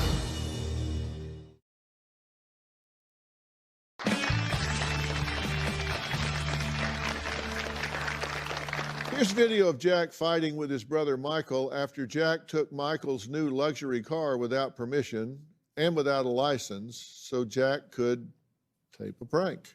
Oh my gosh, she's coming. Look out, look out, look out. Jackie! Hi, Mike. Phil. Hi, Mike. Okay, Jack, that's enough, Jack! Michael! Jack, hey! Stop! Hey, stop, Michael, stop! You're scaring me. Stop. Oh, stop! Ah! Stop! Okay, Michael, I promise you, it's done. It's done. Okay, Michael, I promise you, it's I'm gonna done. smash It's done. this Michael! Don't touch my camera. Stop. Don't touch me. Michael, Jack! Michael, stop! Stop! Film right now. Stop! Okay, run away. Can you shut up? Please. Yeah. Don't break it. Well, Jack's older brother Michael joins us now. He believes Jack pushes his pranks too far. Michael, thanks for joining us. Yo, looking thank you back for on it, it having was me. funny though. Come on, that was great. You popped me like 3 times in the face. I think that was great content. I mean, I deserved it. Looking back on it, I guess you could say that it was funny, but Hey. in the moment, it was not that funny. Bro, I was going like 5 miles per hour. I don't think it was a big deal. That was your new car, right? Daddy bought it. Yeah, and also I thought he was gonna crash or something, and also I think he wouldn't was crash just a trying. car. If I crashed a car, I'd buy a new one. Let's be real. No worries. I'm Yeah, talking to your brother, and you're interrupting. You're right. Yeah, go ahead, Michael. That probably wasn't the worst thing we've done. I mean, I don't know if you saw the video of me quitting my job. He like paid me to quit my job. Give him a little back. And I told my manager to go yourself because Jack said he'd pay me $100 to do it. No, I gave you $1,000. Let's be real. I gave you $100 extra Yeah. to say that. It's all in jokes. Like, it's all like, you know, grow up, live life, have fun. I know a lot of internet influencers that have lots and lots of followers in the tens of millions. And they do a lot of comedy and a lot of jokes, but they're always successful when the joke's on them. Yeah. They're very creative about doing things where the joke's on them. So it's not at someone else's expense. You can do a lot of different things that don't have the downside, but have the upside if you just challenge yourself to do things at a different level. You know, your question for me was, you know, do I think what you're doing is okay or whatever? Yeah. I think you're energetic, and I think you're a hard worker. I think if you would morph things into being more creative and... I think they're so creative. No one's ever done those types of stuff. Okay, we're done here. I'm sorry. We're going to say thanks to Jack, Mark, Anna. I hope you guys assert yourself with this young man. I'm trying to give him some advice, and he wants to talk rather than listen. Jack, don't interrupt him again. He's very hard to please. get along with. I'm sorry. Jack, could you give him another chance? Jack, please don't interrupt anymore. I was just trying to be nice. Let Dr. Phil speak. You're not being nice. I've You're tried interrupting. several times to give him some advice that I've gotten from having consulted with several internet influencers that are 10 times the size that he is on the internet, and universally they gave me the same advice to pass on to him, but he wants to interrupt and argue. So, you know, you can lead a horse to water, but you can't make him float on his back. So I'm done here. Jack.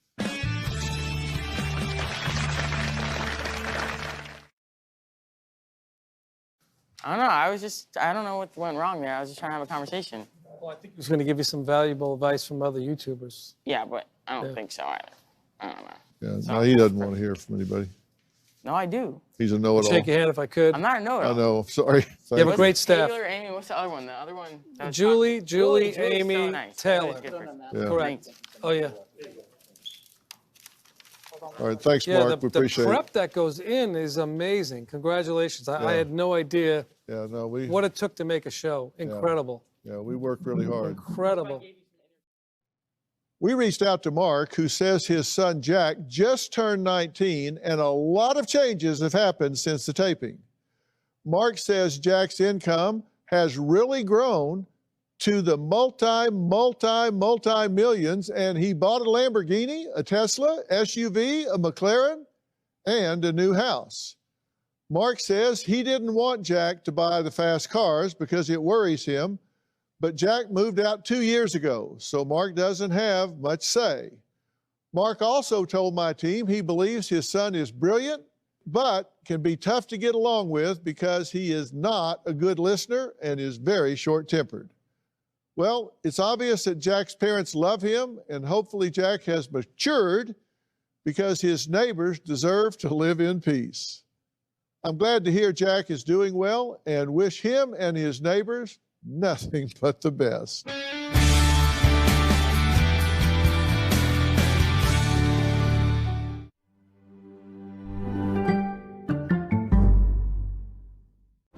Today on Dr. Phil. He pled guilty to sexual battery. I'm not a rapist. I'm not a Ted Bundy. You have 4 family members that all tell a very consistent story about you being abusive. You've pled guilty to charges. You say none of it's true. I wasn't swinging bats at them. I wasn't hitting my kids. I wasn't hitting my dog. I wasn't doing any of that stuff. I got backed into a corner by the prosecutor. You backed yourself into this corner. Come on. If you are completely innocent, you're guilty of being dumber than a box of rocks. You still have not taken accountability for shutting me in the room, for hitting me, for starving me. I never did that. I was diagnosed with PTSD. I don't get how you have such bad PTSD because you never fought in the war. Let's do it. Have a good show, everybody. Here we go. This is a safe place to talk about hard things. Stand by. We'll count you down. Today is going to be a changing day in your life. 5, 4. Get ready to take care of you.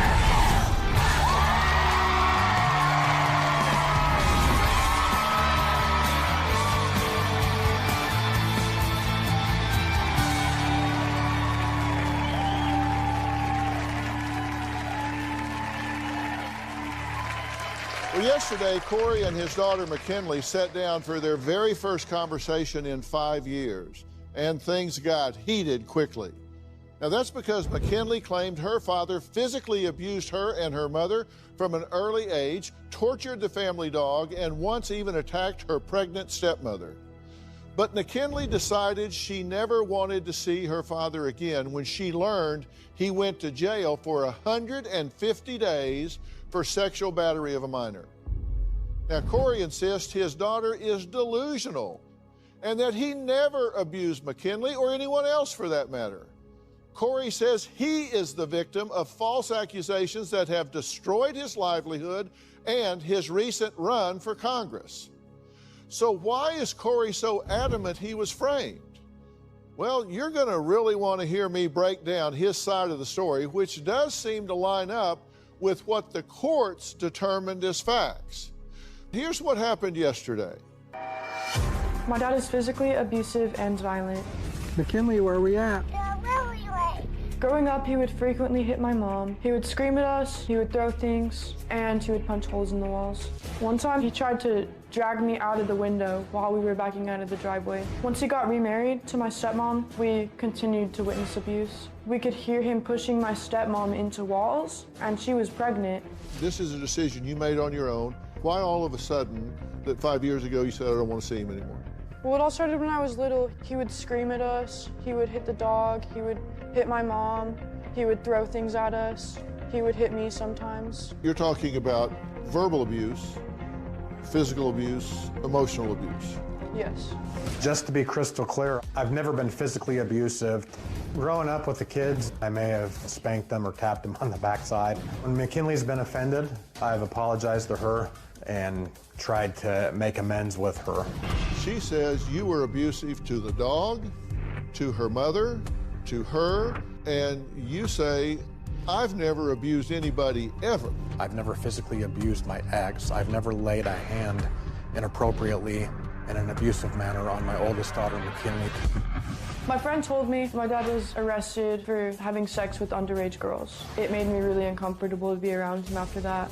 Back in 2009, I was the owner of a security company. I was patrolling a property and I was limping. A female came down and she's like, hey, are you okay? I'm a massage therapist. I made 4 appointments. There was nothing sexual that happened during those sessions. Then I got a text message on my phone from this girl saying, I'm only 17. I was blown away. I was like, what? When I decided to run for Congress last year, I got a lot of flack on Facebook accusing me of being a pedophile, a sex offender. During the Kavanaugh confirmation hearings, I was in tears and heartbroken because I've been in that position before. You maintain that you did absolutely nothing wrong.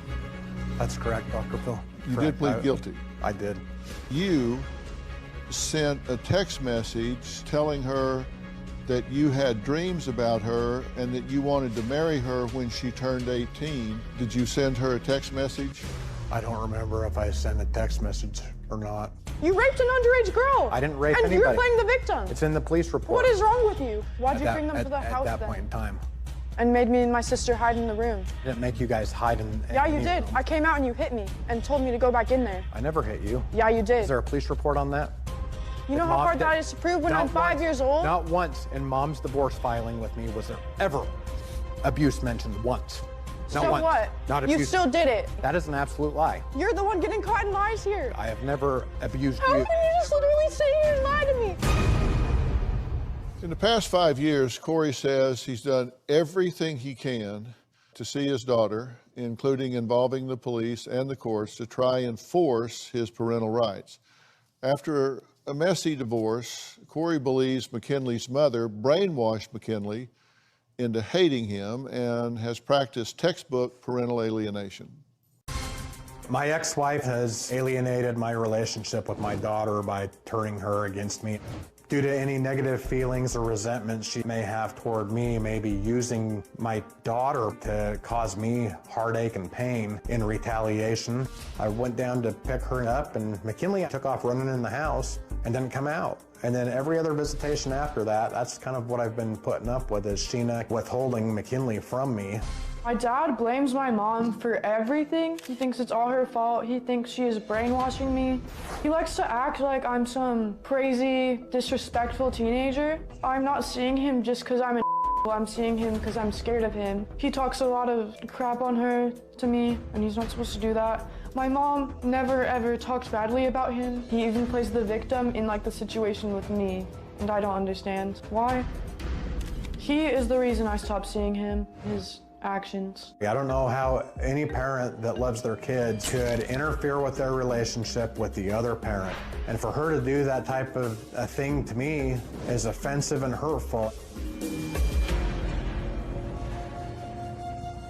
Well, Corey, let me say something to you. I asked McKinley when we sat down at the beginning of this conversation why she was here. She gave me a couple of reasons. One, she said she's concerned about her sister and half-siblings that still have a relationship with you and are exposed to you because she thinks you're not being honest with yourself about your characteristics and your personality. But I asked her, are you done with this relationship? Are you through with your relationship with him? Is this over, given what you know? And, you know, strangely enough, she said, you know, not necessarily, it depends. I mean, it depends on him. If he's, anyone can change, anyone can come to grips, anyone can get help and modify their behavior and deal with things. It really depends on him and what he does, which surprised me given the impassioned feelings that she has.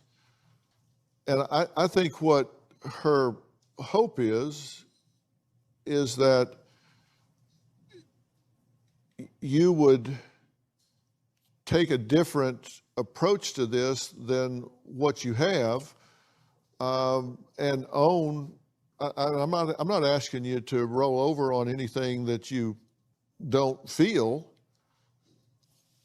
but I think she's saying, you know, he plays the victim on everything, denies things that not just me, but everybody in his life, his current wife, his ex-wife, me, his sister, everybody agrees, everybody but him sees this very clearly, but he's still in denial about it.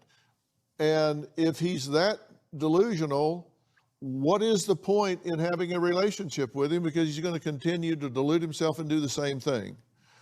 So what do you say about this? On the one hand, you say, I have PTSD, and so I realize I have problems with anger and rage. On the other hand, you say, I've never abused anybody ever.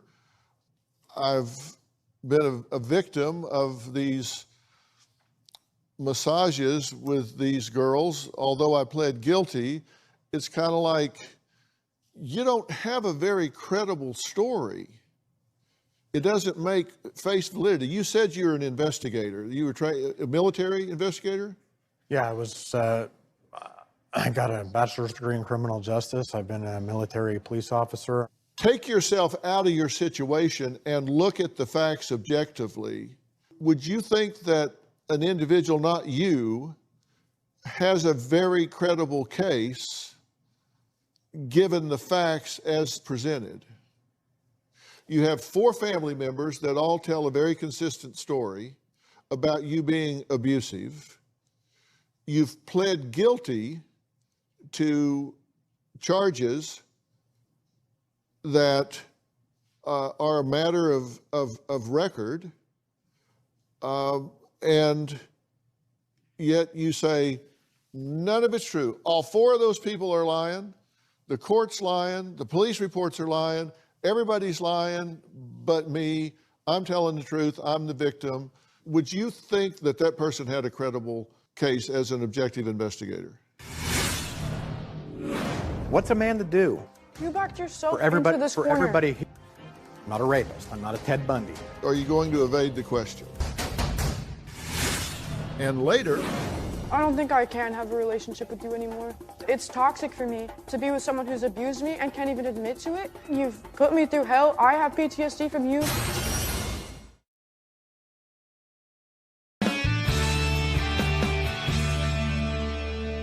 would you think that that person had a credible case as an objective investigator? Well, as an objective investigator, Dr. Phil, if I was investigating a case such as the one I was involved in, I'd interview all parties because my whole goal would be to prove the person innocent or guilty.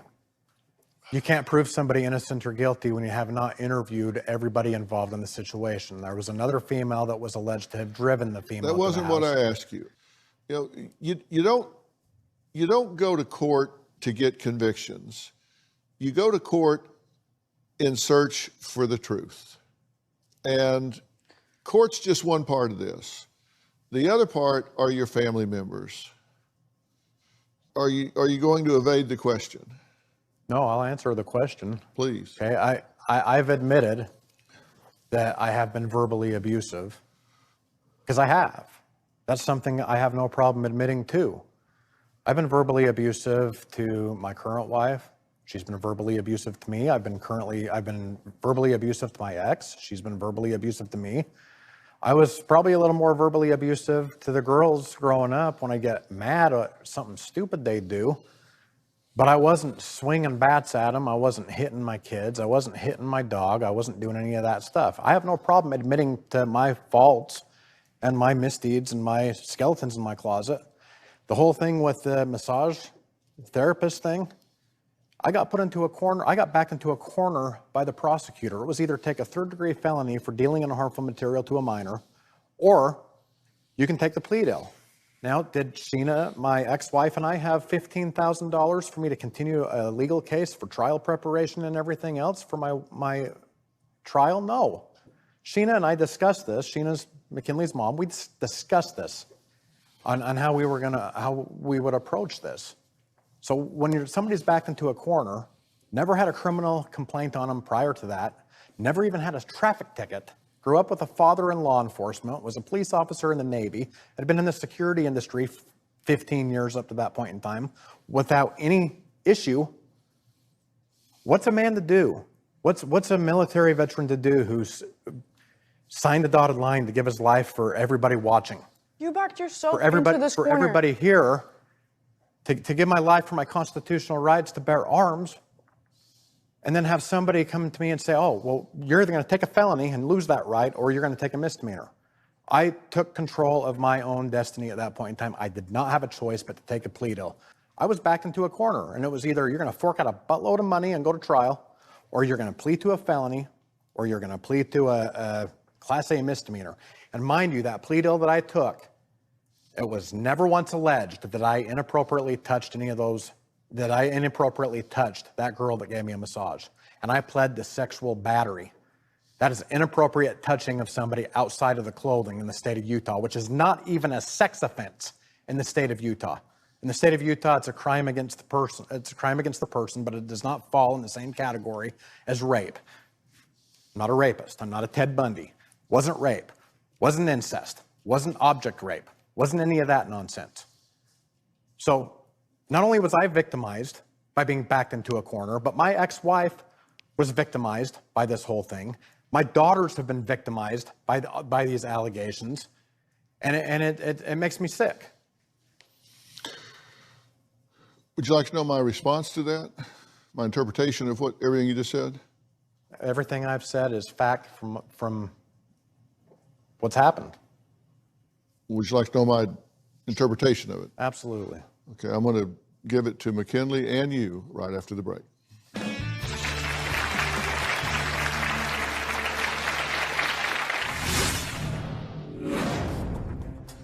I expected the Star Spangled Banner to kick in at any moment while you were telling me how you were victimized. Which is fact. No, it's not a fact. What did you think when you drove out of that airport having interviewed Muhammad Ali, the greatest of all time, at 18 years old? Legendary sportscaster Jim Gray Well, I'm actually getting chills you saying that because I haven't thought of it like that. interviews the greats. Is there a common denominator that cuts across these men and women that make them the greatest? Fill in the blanks. They all have touched perfection from one moment to another. Available on Apple Podcast and Stitcher.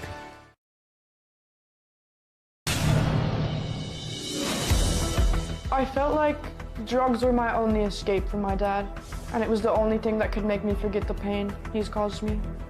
I started abusing drugs, mostly marijuana, alcohol, Xanax. I blacked out on Xanax, went to someone's house, and I ended up getting raped that night and getting sent to a rehab. But when I was in rehab, my dad, he would continuously call, "Tell me about the night you got raped.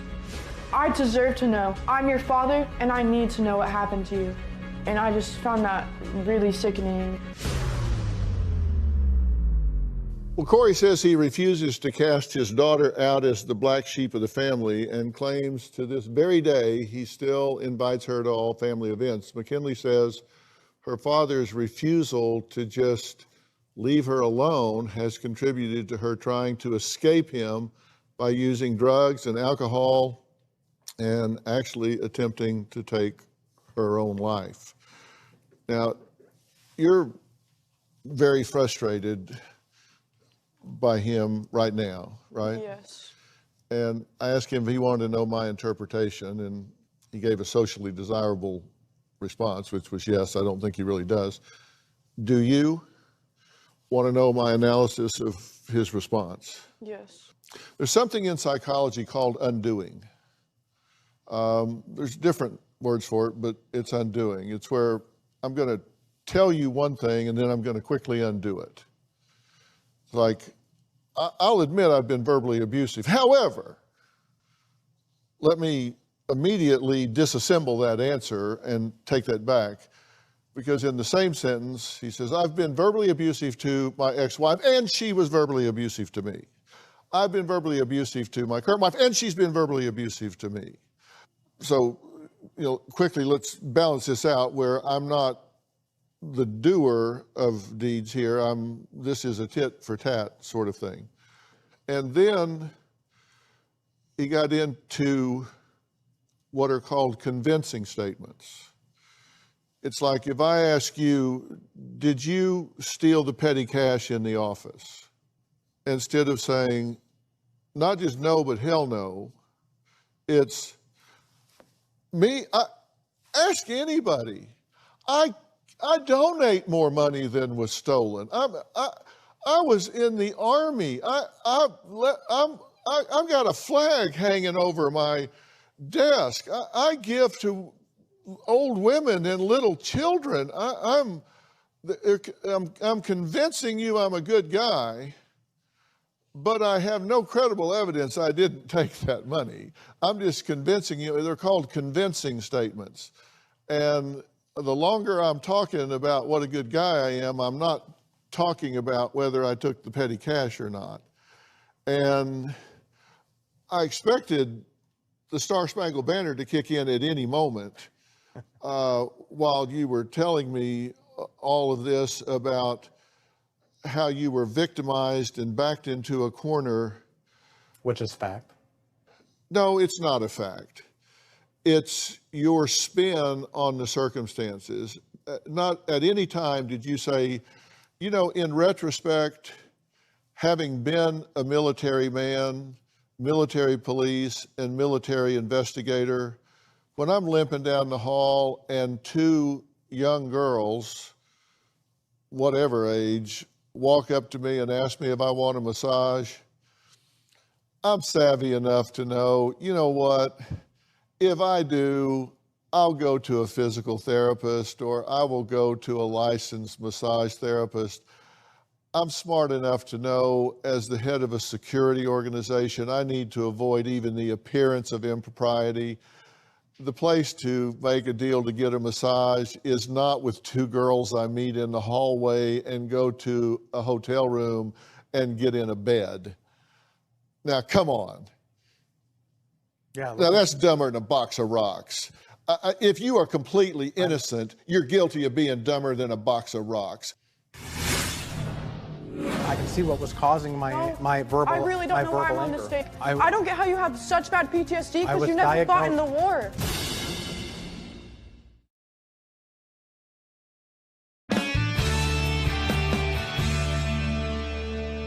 You ought to have enough sense to say that I need to avoid even the appearance of impropriety. So from that point forward, your victim story to me is like, you're not owning the fact that you made bad choices. If everything you're saying is true, if you got extorted, set up, played like a fiddle, your analysis of it should be deconstructing this.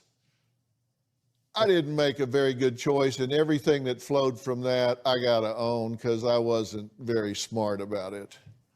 Yeah, it was a bad situation. Yeah, I mean, and you put yourself in that situation, and you need to own that. And, oh, and by the way, I paid the hooker $100 to not do anything. That doesn't pass the interocular impact test. It just doesn't look good. And you pretend that doesn't look bad. No, that looks bad. Yeah, no kidding. That looks bad. I paid the hooker to not do something. I mean, really, and that's what she's saying. Come on, Dad. You got to own this. And you say, I have PTSD. And by the way, I do thank you for your service. And I take PTSD very, very seriously. And I do give you the benefit of the doubt in that you may not be cognizant of how much it changes the way you behave sometimes. But you're not being honest with yourself about how things look and about how others may see you. You're not being very honest with yourself about how intimidating you are to the people around you. And this narrative that you developed is a narcissistic narrative because you tell it as though you expect people to believe it.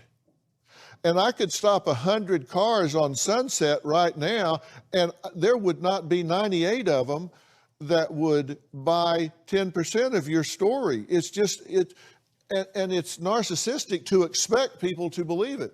It's naive and narcissistic. It's not a good story.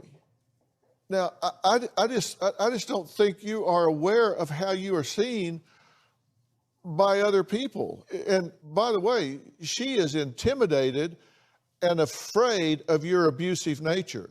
She has not said that you have sexually molested her. She has not said that you have crossed the line. She's not made those allegations towards you. You need to be clear about that. Absolutely. She said, you know, in looking back, it makes me want to rethink everything that's taken place, but I have no recollections of these things. You've made no allegations of that nature, correct? Yeah, correct. So, you know, she has boundaries here. She's not just throwing you under the bus, but you're not being honest with yourself.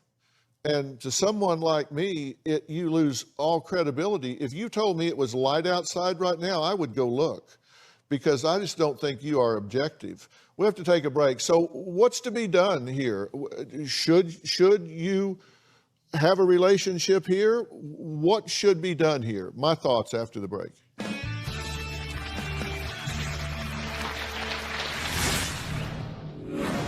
He's not a victim here. He put himself in this situation.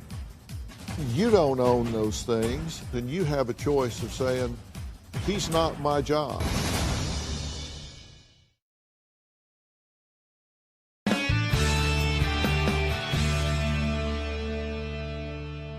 I'm back with McKinley and her father, Corey. They have an estranged relationship.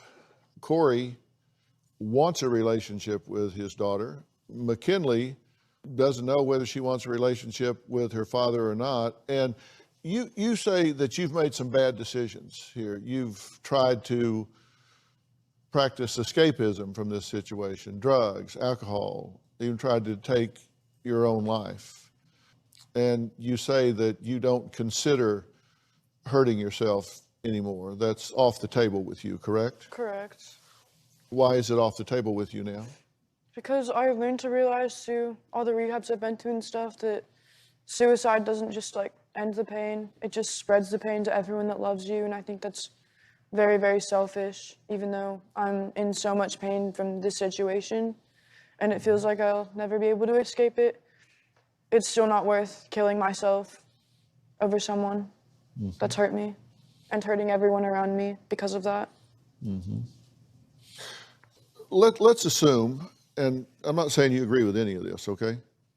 But let's assume that your father has made some bad decisions. Like I said, he should have known better. He should know to avoid even the appearance of impropriety. Absolutely. I mean, let's say that, let's go with his victim story for a minute. Okay, I'm not saying you agree with it. Let's just go with it for a minute. He is at a minimum guilty of not having good problem recognition skills, that he didn't recognize as a father and a husband and the head of a security department that going into a hotel room with two young women at any age, that's just not good problem recognition skills, that this just doesn't look good. I mean, doesn't look good at all. Lassie could figure this out. This doesn't take a deep thinking to figure this out. That he just didn't have good problem recognition skills. Let's just assume that's all he's guilty of. I'm not saying you believe that for 2 seconds, but let's just say that's it. He's not a victim here. He put himself in this situation. He has turned the corner of admitting that he has a rage issue, that he gets verbally abusive. He hasn't admitted being physically abusive. He hasn't admitted that he's been abusive and aggressive with the dog, but he has admitted that he has a temper and a rage problem. He has admitted that he probably has PTSD, and I think a light bulb has at least begun to flicker over his head that we create our own experience, and that if he got chewed up and spit out by the legal system, he put himself in that situation by bad choices. These are things that he's visited upon himself. You don't own those things, and if he wants to continue to stomp through life, you know, there are ways to go through life. You can either go through kicking and screaming, or you can just say, look, I need to pull my head out and find ways that I can improve my journey. Now, he may or may not choose to improve his, but you have to give yourself permission to say, you know what, I came down here, I made myself heard, and I'm telling you, you have your whole life ahead of you, and you have to do two things. You've got to give yourself permission to be free of this toxic nature if that's what he continues to do. And say, you know what, I'm gonna learn to value myself, whether I have the kind of strength and support and validation from a healthy father or whether I don't. I'm going to choose to value myself and hold myself to high standards, whether I have his help and support in that or not. And I don't know what he's going to say or what he's going to do, but I know that you are an adult and you have a choice of saying, he's not my job.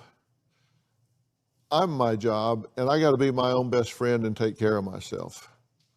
And you have to be willing to do that and say, I've done what I needed to do.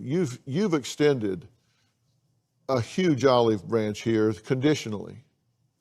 And you should not have a relationship with your father until a professional tells you that step by step, a little at a time, it's healthy for you to do so.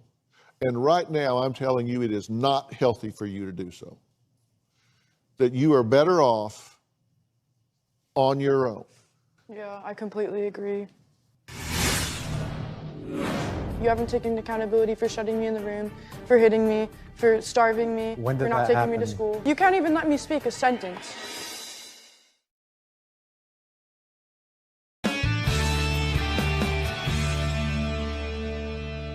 I'm all about unifying families, not fragmenting families. There's nothing that I would love better than for you two to have a healthy relationship. I do not believe you are an evil human being by any stretch of the imagination. I don't think you're being honest with yourself. I think you put yourself in a bad situation, and I think you have a problem with rage, and I think you've been a bull in a china shop, and I think you need to rethink that situation because you have a daughter that, despite everything, whether she's 50% right, 31% right, whatever, she has left a door open to have a relationship with you. As have I. And you have to be willing to take a hard look at yourself and figure out if you have a rage problem, which I think you do, what you can do to dissipate that. But you've got to deal with this narrative you have about being a victim and being pissed off about it.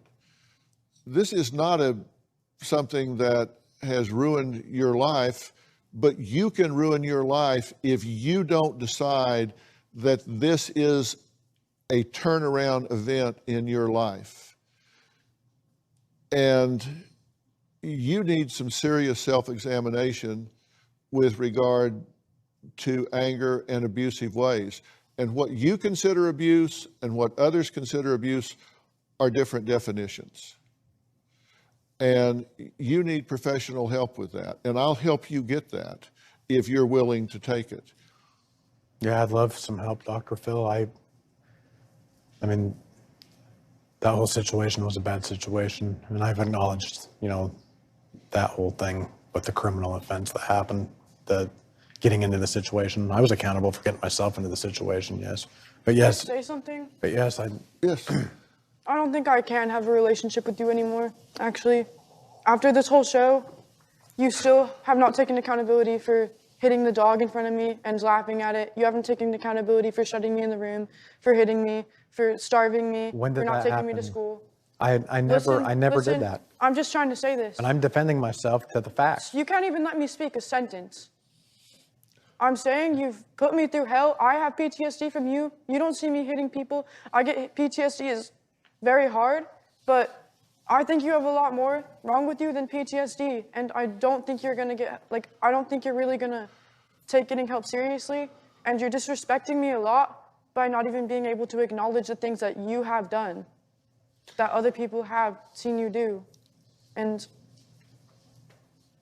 I don't want to just kick out my dad of my life, and that hurts to do, but it's toxic for me to be with someone who's abused me and can't even admit to it, because what's stopping you from doing it again if you can't even admit to it and get help I've for never that? been physically abusive to you or the dog. You hit Mom, me, ne- you mom, hit Cammy, mom you never, hit my mom, mom you never, gave my sister mom a black never, eye, mom you never, hit the dog. mom never said anything about that in the report. Okay, I was diagnosed. The system's broken and it's hard to do that, and you, I don't get how you have such bad PTSD I because was you never fought in the diagnosed- war. I was You never fought in diagnosed the with war. PTSD through a vehicle accident, and I got heat stroke down at Fort Irwin, California, on active duty. I was diagnosed in 2018. That's why I was telling Dr. Phil, when I look back, I can see now why, I can see what was causing my verbal I really don't know why I'm on anger. this stage still, because I'm just hearing you lie.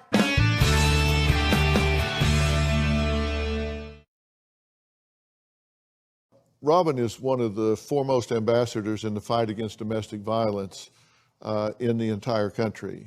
And she speaks about this and teaches about this and has a whole curriculum about this. And Robin, sometimes people think abuse is just hitting somebody else. And it can be so much more than that, correct? That's correct. That's correct. You don't have to have a scar. You don't have to be bleeding to be a victim of domestic violence, of sexual assault. And what you have done here today, I admire you greatly. And I'm very proud of you because you are standing up to your abuser. You are. And you are an abuser. But lots of times abusers don't even know it. And that's what is so key about domestic violence. It is a silent epidemic because a lot of times, that's why I said education is key, because you can be an abuser your entire life and not know it. And until you take the step to learn about abuse and learn what the traits are and what the characteristics are of an abuser, you will never be able to admit that you are one. And what she is telling you is the traits of one, and that you have abused her entire life. And she's being very strong today, and I'm very proud of you for trying to educate your father. And it's time that you acknowledge it and turn that abuse around. And until you do, you will never be able to have a relationship with your daughter or anyone else in your family or anyone else for that matter. It is time that you today take the step to acknowledge that you are an abuser and that you need to do what you have to do to turn that around. Both of you need to get some help with this. Individually, not together. I'm not saying we need family counseling here. And I'm going to set up 10 sessions with you and 10 sessions with you with Doctor On Demand. And Doctor On Demand is a telemedicine company. And they set up teletherapy where you can be in front of a doctoral level therapist, licensed, legitimate therapist, that you make an appointment. You can do it from the comfort and privacy of your own home. You've done some important things here today. I just wanted a chance to build on that, okay? For sure. Okay? Sounds good. And I have a lot of confidence in Doctor On Demand. It's a company that my son and I started, and these are very qualified, solid people, so I have great confidence in it, and so we'll start there. All right, we have to stop. We're out of time. I hope both of you will give this a lot of thought. I want to thank all of my guests today. For more information about today's show, log on to drphil.com. You can follow me on Facebook, Twitter, Instagram, and you can subscribe to Robin's podcast, I've Got a Secret. It's very interesting. We'll see you next time. Stay safe. All right, everybody, thank you very much.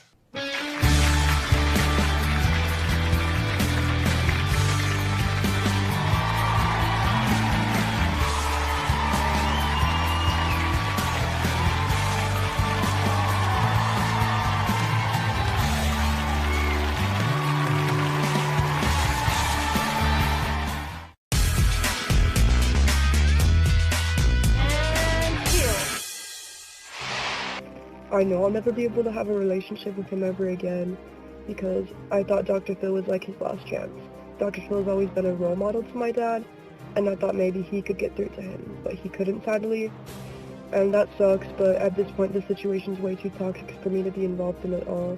I have started talking to my stepmom though. I'm hoping to be able to see my siblings that live with him soon, even though I don't want to see my dad.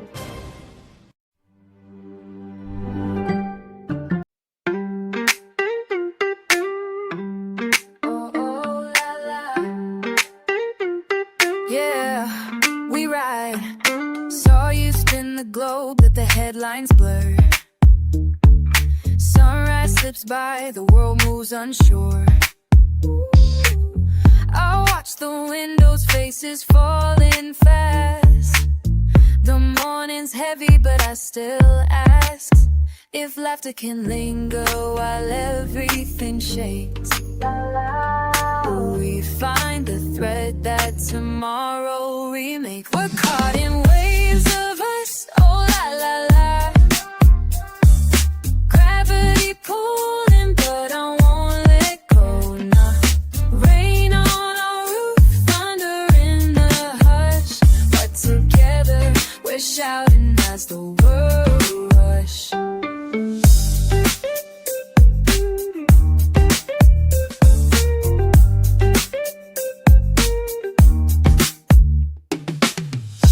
voices lost in the midnight air.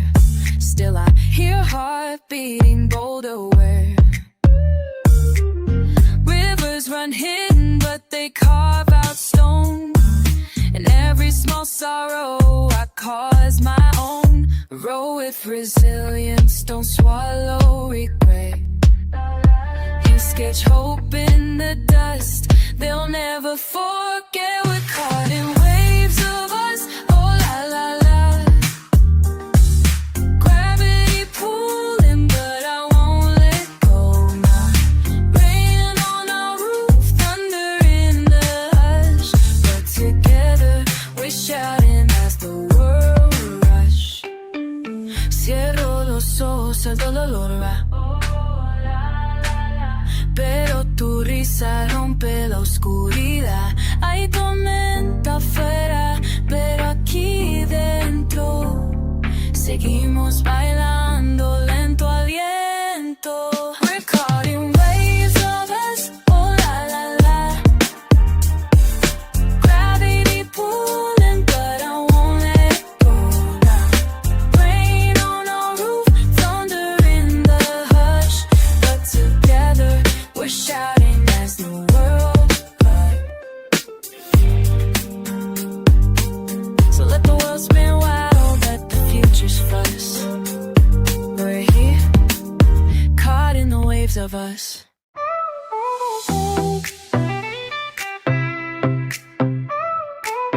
Yeah, right now. Always posted by the corner store. How it is, you know, rolling up change for a coffee slow. Laughing loud with my crew, just people I trust. Bodega cat on the steps keeps watching us. Sidewalk chalk stains, colors from the past. See my old dreams running, hope that they last. Heard some wild calls from across the stop sign. Hey, that's just life in this part of the line. Tell me you feel it, that edge in the air. Staying up with me, you always right there. Meet me down by the store where the sun beats down, where we laugh too loud, where the world spins round. Oh, my spot on the map, be my day one sound. Hands up, we run this town. Let's go, let's go.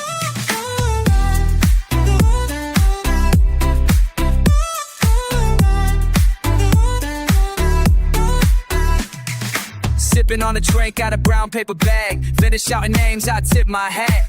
Pavement so hot, you could fry you an egg. But we moving real cool, let them stare, let them beg. You got that look in your eye, trying to start some mischief.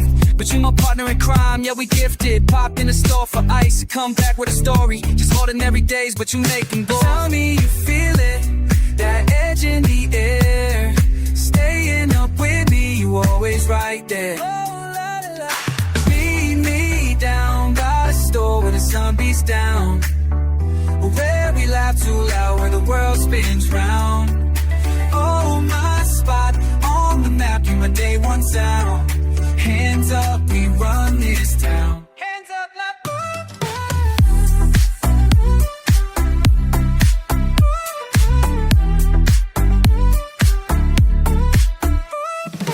late afternoon, we don't care for the rules. Sit on that curb, talk big, play cool. Maybe we dream a shot, maybe just be fools. But together every summer's a jewel. Meet me down by the store where the sun beats down, where we laugh too loud, where the world spins round.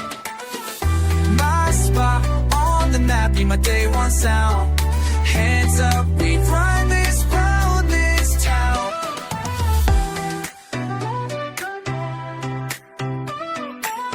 Right here, would you call the stories?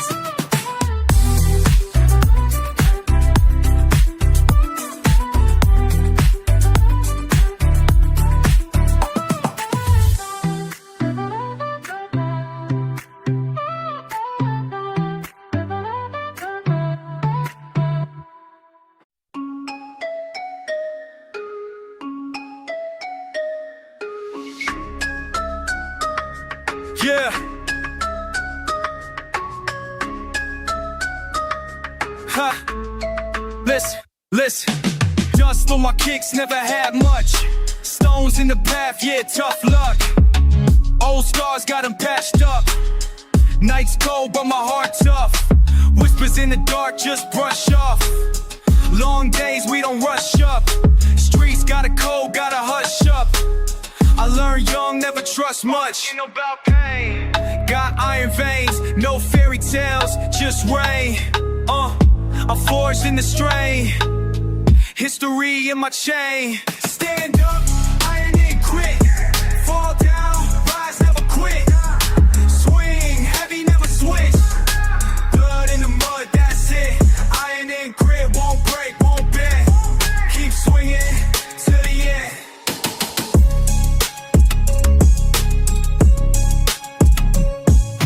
Heavy on my chest, can't escape fate. Wake up, armor on, hit the front gate.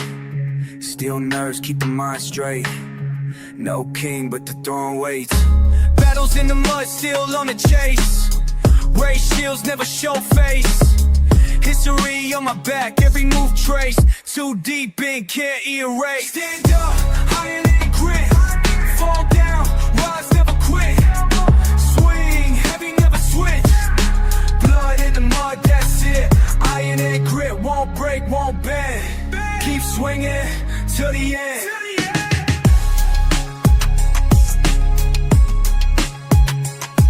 Yeah, never fold, never hide. Bite down, hold the line. I ain't bred, that's my pride.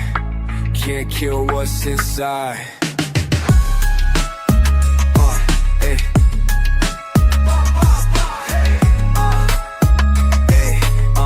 Yeah, nah, yeah. Iron and grit. Fall down, rise, never quit. Swing, heavy, never switch. Blood in the mud, that's it. Iron and grit, won't break, won't bend. Keep swinging till the end.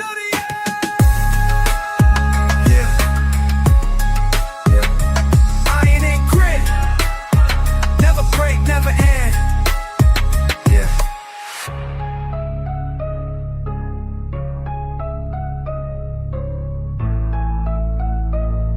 Yeah.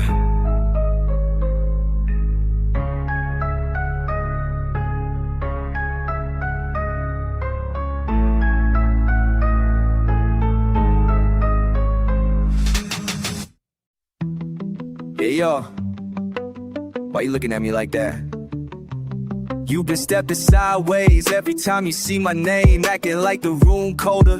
When I enter, that's your game. We used to throw words back and forth, turn silence into shame. I walk with my head up, you pretend it's all the same. Trailing in the background, always got your little crew. Speaking in the circles, always acting like you knew. I see hesitation every time I step in the view. Man, you play invisible, I see everything you do. You keep moving funny, what's beneath the mask? Say you don't remember, but I always have to ask. You never really say it, but your eyes give chase. If you got a problem, put it out in open space. Say it to my face while I'm standing here. Say it to my face, make it loud, make it clear. All the talking in the corners ain't gon' get you grace. If you got something for me, say it to my face. Traded all the easy laugh attention in the air. You walk heavy with your silence, but you act like you don't care. I see the worried glances, always catching what you stare. Every step I take you try to match but never dare. Had history between us but you scribbled over time. You painting up the picture where I'm always in the crime. I don't need to throw a punch, my words are in their prime. Keep my vision crystal, you just stuck behind the line. You keep moving funny, what's beneath the mask? Say you don't remember, but I always have to ask. You never really say it, but your eyes give chase. If you got a problem, put it out in open space. Say it to my face while I'm standing here. Say it to my face, make it loud, make it clear.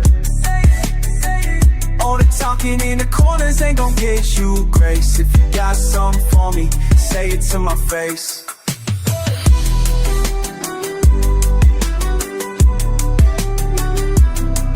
I ain't running from the truth, so why you hiding from the light? Every petty little move only proves you don't fight. I'm ready for the moment, are you ready for the night? Either break the silence now, or keep it out of sight.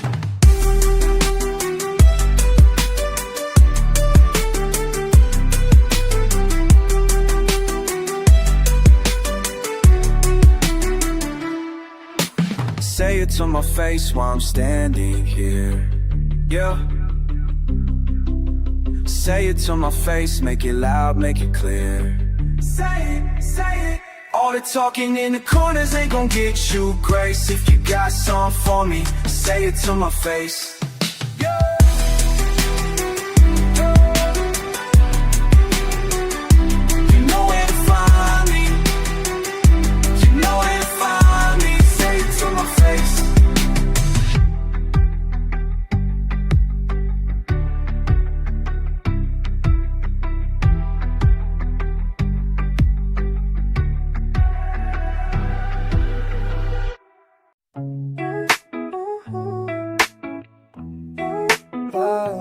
Try to sleep it off, but it won't fade. Rain hitting glass underneath my breath, counting all the cracks in my head, no rest. Memories slip, don't mention that shit. Try swallowing pride, but it's stuck in my chest.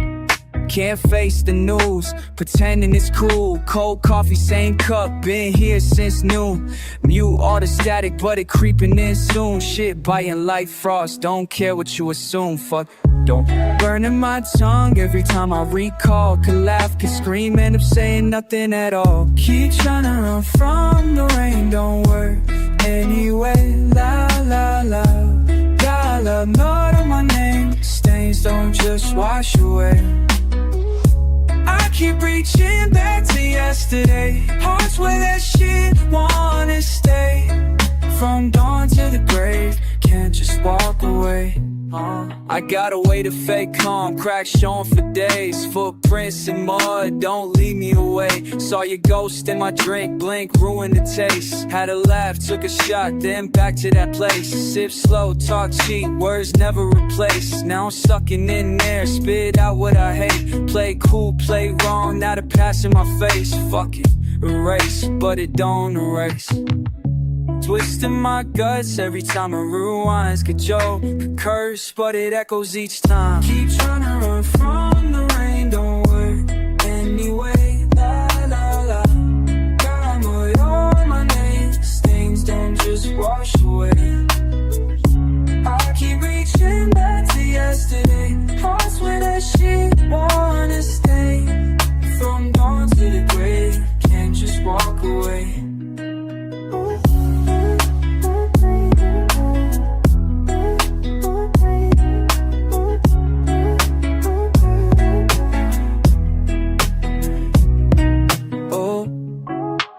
Caught in this loop, cracked voice in the drought.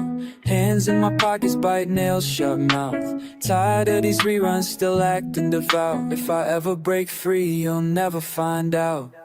Keep trying to run from the rain, don't work anyway. La la la, got mud on my name. Stains don't just wash away. I keep reaching back to yesterday. Hearts where that shit wanna stay. From dawn to the grave, can't just walk away. Yeah. Stay stuck in this lane. Back to yesterday.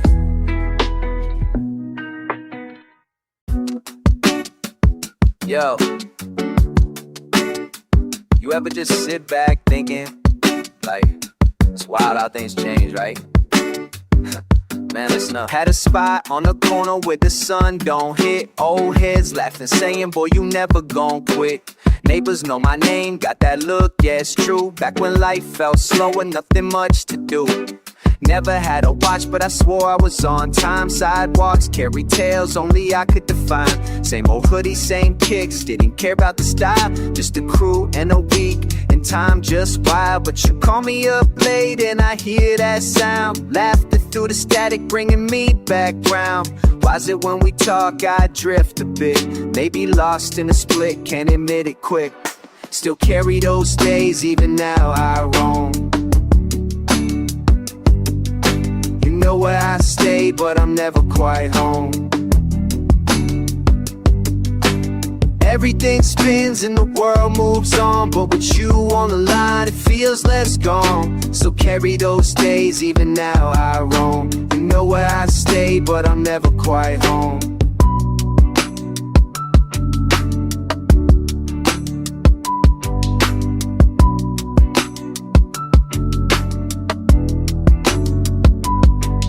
Heat on the black top, running wild with the crew. Cracks in the pavement, yeah, we all push through. You was right there, laugh with smack talk, no harm. Cheap fry, shared out, pass the sauce, no alarm. We built something solid, nobody can steal. Now time slip, trip, swear it's too real. Fade out the faces and the block change fast, but when I hear your voice, I feel that past. Sometimes I see the flicker in your eye, knowing we could get lost just trying to survive. But if you reach for me, I'm back in that spot where it all started. Tell me you forgot not. Still carry those days, even now I roam. You know where I stay, but I'm never quite home. Everything spins and the world moves on, but with you on the line, it feels less gone. Still carry those days, even now I roam. You know where I stay, but I'm never quite home.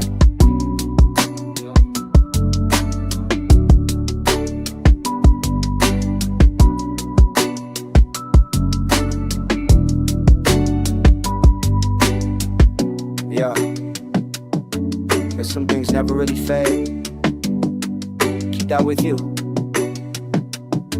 Alright, yeah. Peace.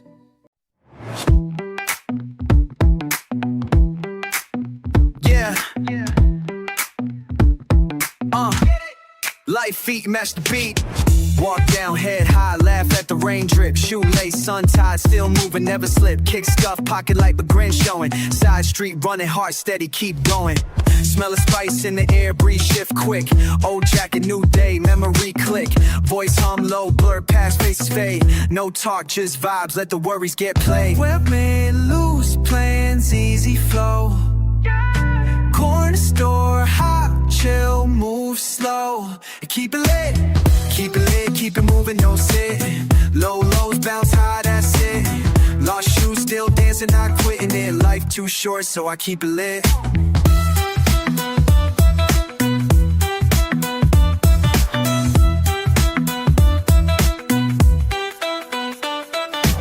Skip rocks, creek splits, voice crack, sunburn, wild hair, all that. Chalk faded, hop lines, old spot, mismatched off beat, still hot. Step with me, loose plans, easy flow. Corner store, hot, chill, move slow. Keep it lit, keep it lit, keep it moving, don't sit. Low lows, bounce high, that's it. Lost shoes, still dancing, not quitting it. Life too short, so I keep it lit.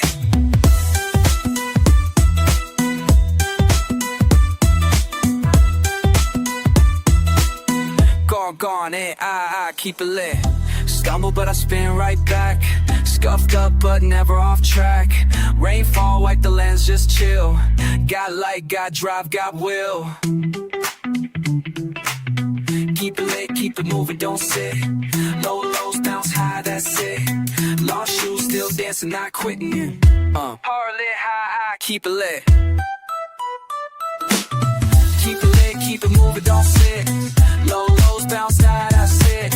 Lost shoes, still dancing, not quitting it.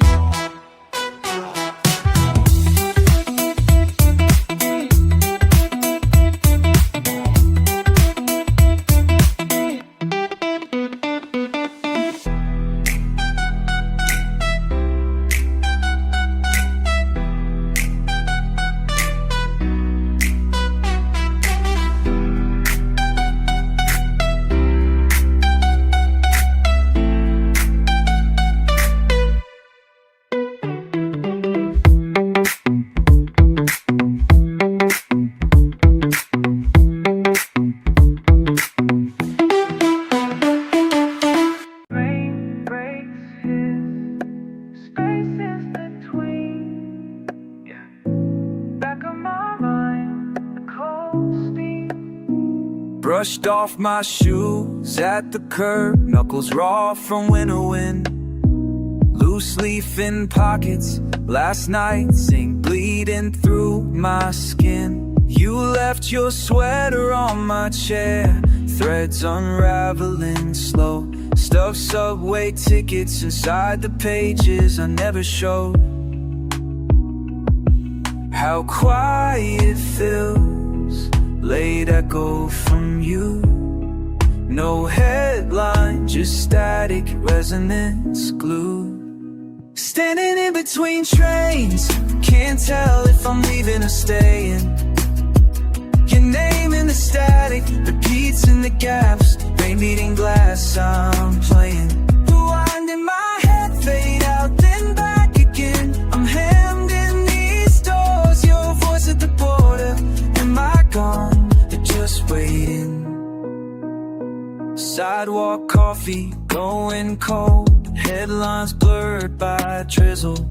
You used to doodle shapes on receipts, now I just puzzle over uneven numbers on clocks. They stall and suspend. I see your laughter caught in puddles, the bus wheels rent. The pause between lines gets longer, more blue.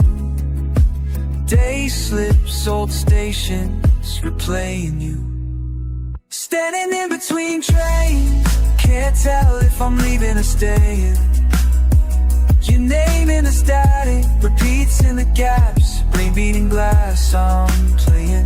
Rewinding my head, fade out, then back again. I'm hemmed in these doors, your voice at the border. Am I gone? We're just waiting. Hands trace the transfer stubs, paper-worn graph of routes unnamed. Skipped each arrival, lingered at exits, the city's not the same. You said to meet me by the schedule, the screens realigned so soon. Shadows of your silhouette sprint beneath the silver moon. Still in between trains, not lost, just waiting. Your echo splits across rails, tomorrow or yesterday playing. Rewinding my head, fade out, then back again. I'm hemmed in these doors, your voice at the border. Am I gone? Or just waiting? Steam in the glass, heartbeats for faintness, calls one breath from breaking the pain.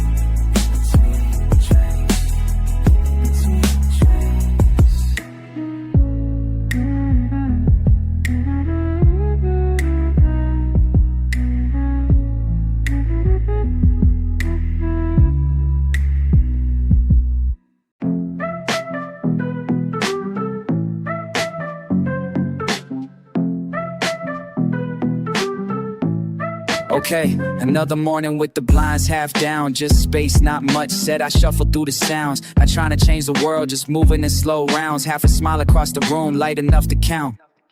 Yesterday felt longer, I ain't watching clocks. Coffee half full, nerves steady in the box. Step outside messy, I don't straighten out my thoughts. Weather doing something strange, not sure if it stops. Look slow, pay attention. Kinda drifting off, heat from the pavement. Barely shaking off the loss, air feels heavy but my shoulders not crossed. Breathing in, letting go, what's that really cost? Does it make sense? Or am I just guessing? Running around in questions. Does it make sense? Or am I just guessing? Echo around these echoes, make sense. I walk the path, hush now, shoes tapping gravel. Past neighbors not one, stories I never unravel. Catch eyes for a second, everything gets fragile. But I'm alright, no puzzle to travel. Maybe you wonder why I stand like I do. Hands in my pockets looking up for a clue. Searching for a moment, asking what's true. Mouth stays closed, but I bet that you knew.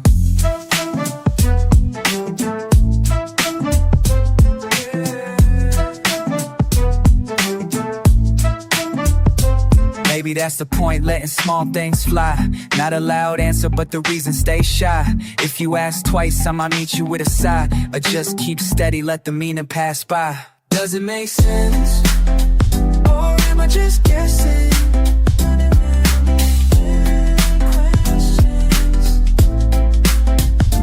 Does it make sense?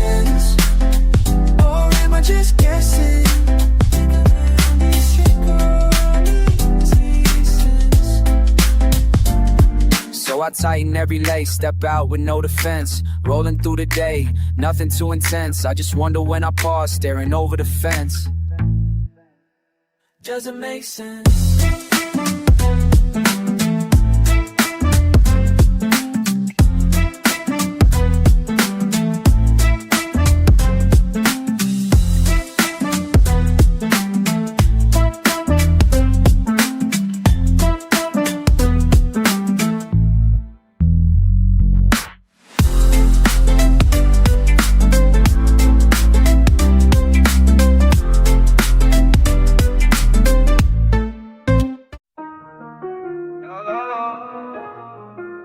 Yeah, it's cold out here, bro.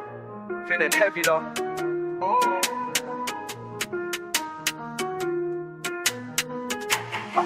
Stepping out the flat too late. Man, they're moving bait. Who I can't trust, no mate. World on my back, that's weight. Oldest talk like it's fake. Nobody giving no breaks. Had dreams, but the block just takes. Now I'm stuck in the ends I hate. Slipping through puddles and pain. Money thing still trying to maintain. Man stressing out my brain. Man can't run, can't explain. Mama said it's part of the game, but I ain't feeling the same. I keep my hood up, moving low. Trying to duck out from pole foes. Every night hope I make it home. This weight on my own, so can't leave it alone. Why'd I get in too deep?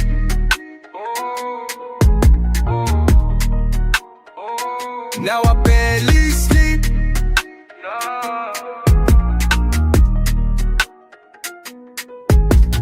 Used to be calm on the street, now everything's peak. Man post up, no cute creep. Just cold eyes, what do I eat? See me, they pre. Whispers when I step with the team. Bare chat, but they plot unseen. Can't slip, can't watch my scene. Laugh, but it's all for show. Mask on, won't let it show. Inside that ain't slow. Got scars, no one will know. Day one's turn up so quick. Tryna catch man slipping for a flick. Stay sharp, nigga slick. But it's pain I can't just fix. I keep my hood up, moving low. Tryna duck out from pole and foes. Every night, hope I make it home. It's weight on my soul, I'll leave it alone. Why'd I get in too deep?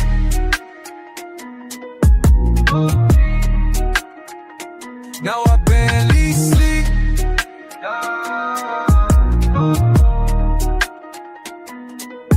Feel it boxed in, no exit in sight.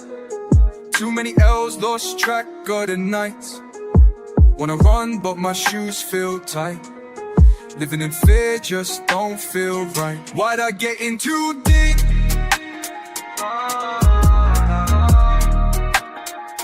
Now I barely sleep.